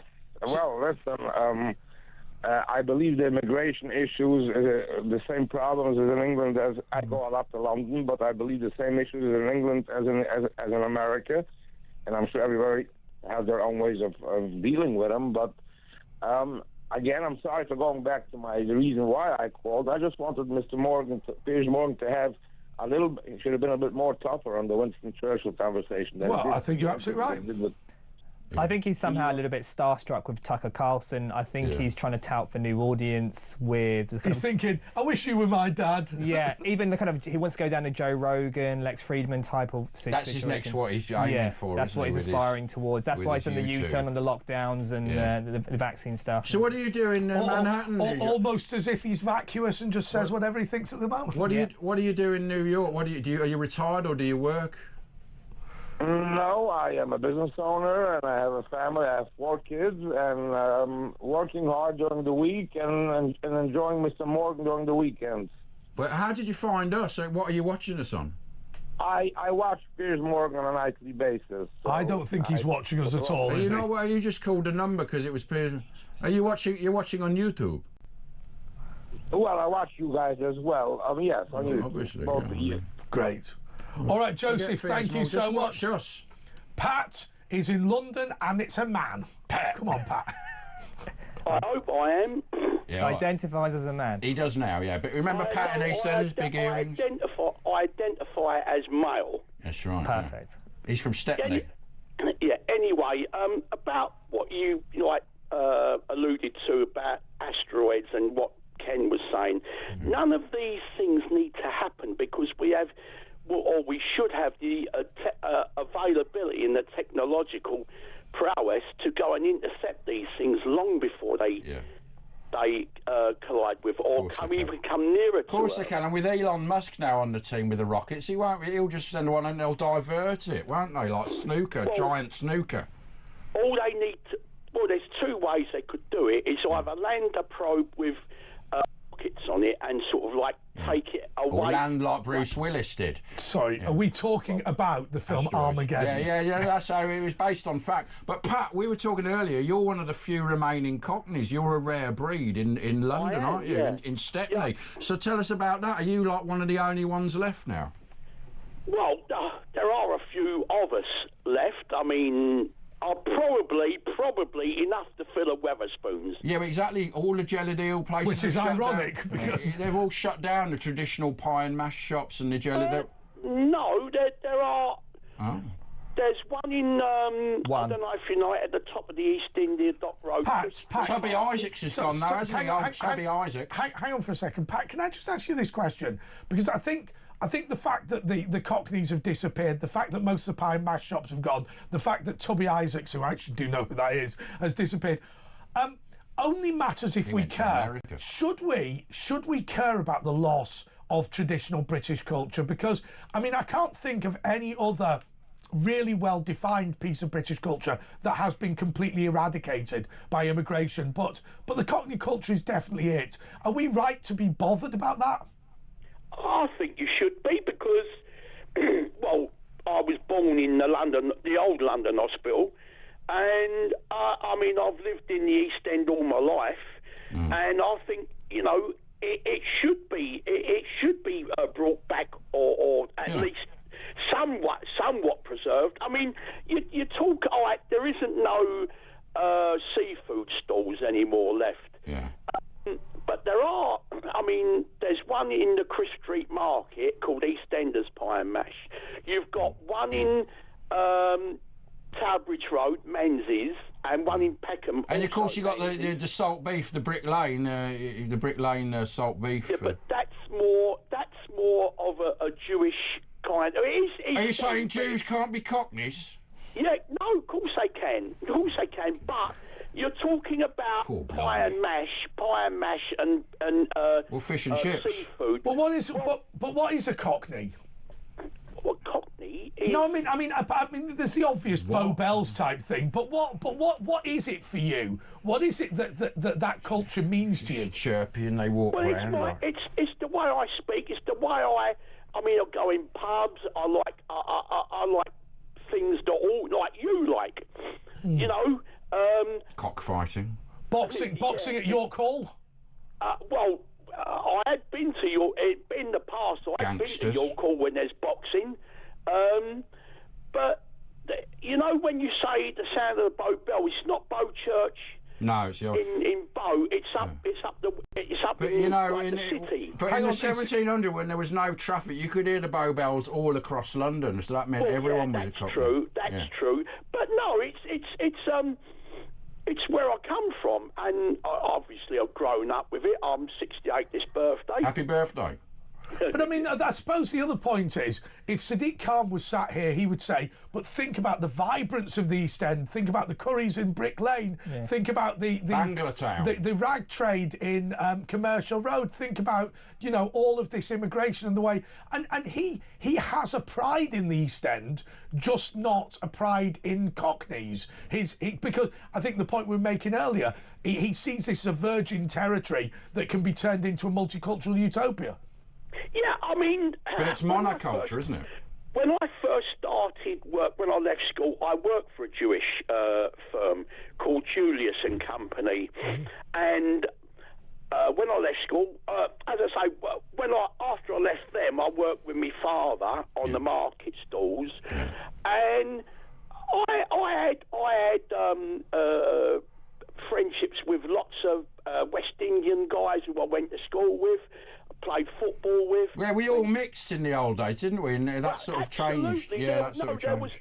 There was a lot of socialising. I mean, I'd go in pubs, like me and when I was about 18, 19, 20, I mixed with white people and like Afro-Caribbean. And that doesn't happen now, does it? You see black kids with black kids and we all used to mix up until the 80s, wasn't it? The mid-80s. I think a lot of it is to do with I don't know, the youth culture. Pat, wait there. I just want to put this to Myron. Yeah. I fear that there is a lot of American culture that has come to Britain. This obsession with the slave trade, Black Lives Matter. I mean, I saw somebody spit at a police officer in Downing Street for killing Keith Floyd. And I thought... Did you see what Chris Martin did in the concert? Oh, yeah. Sorry. George Floyd, not Keith Floyd. Yeah. I do apologise. Yeah, Keith Floyd was great. Yeah, the guy in Coldplay, Chris Martin, he apologised in India. Thank you for forgiving us for everything we've done to you. That's a great one. Yeah, thank you for forgiving us. He apologised for being English and white, didn't he? This is what I class as white racism, which has been committed by white elites, right? Because it's expedient to be racist towards white people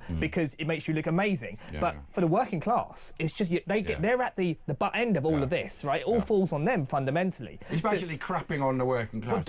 Indirectly. This is what happens if you create. They're part of an ecosystem which supports white racism. That's what I'm trying to say. But I think, Pat, a lot of Cockneys listening to this, or people from that background, will say that the reality is you have to move to Essex to protect yourself from racism.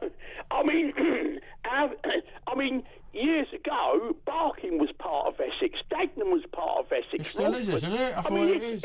It's near enough. London's reached out and... Ilford. You got Ilford. Hey, what about this? What about this? I'm a Cockney and I'm from Greenwich. I notice my voice is hardly ever heard on adverts on the TV or radio. I mean, when people say we want working class accents, the Cockney never... There used to be. You remember Bob Hoskins? It's good to talk. There'd be loads of them. I thought he was talking about drugs. Because he's going, it's good to talk. No, very anti-talk. But yeah, there was loads of... You're right, though. There's hardly any Cockney, apart from Danny Dyer, who's sort of a bit, stereotype, isn't he? The point is, I don't overdo my accent. This is how I talk. Yeah, of course it is. I bet when you get off the radio, this is how I talk.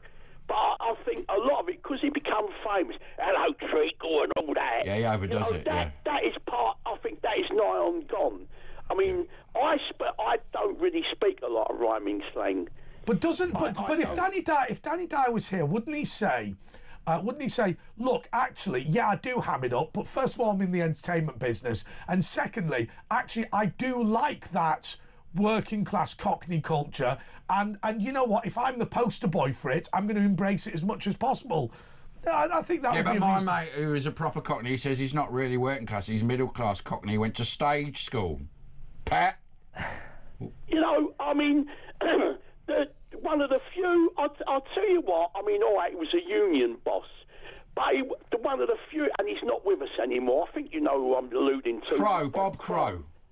And he lived in a council house. I know, and he was on 150 grand a year, but he still kept his council house. I thought that was really. He went to Millwall, and he was more or less an ordinary. Yeah, but he didn't need a council house. He kept that from a family that needed it, and he was on like 150 grand. Can I defend Bob Crow though? Bob Crow believed that everybody should live in a council house. That's how they all get away with He's it. a complete polar end opposite of what you believe in. We should all have Ferraris. That's how they get away with it. By the way, Pat, I'm going to say to you, you are one of the most phenomenal actors. We want to thank Tarquin Bourbon Buchanan, who played Pat tonight. He's from Knightsbridge, really. Well done, Pat. We'll send the bill after the show. Tarquin, you've been absolutely sensational as usual. Just in case some people don't get the joke, he is actually genuinely like that. Hey, I have to say, I think there will be other people who'll have examples of that. Perhaps there will be people in Burnley and Blackburn and whatever who'll notice that their communities have been. Well, Birmingham, where I'm from, is a lot of, it's been a lot of look, let's go to the break and then we'll talk a little bit about communities that have disappeared. Good.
Across the UK, on DAB+, on your smart speaker, on your smart TV, and on your side. This is Talk. Yes, it's the James Wales Show with Andre Walker, Asher Gould and Myron Sentil Nathan. OK, Michelle is in London. Michelle, you're on Talk.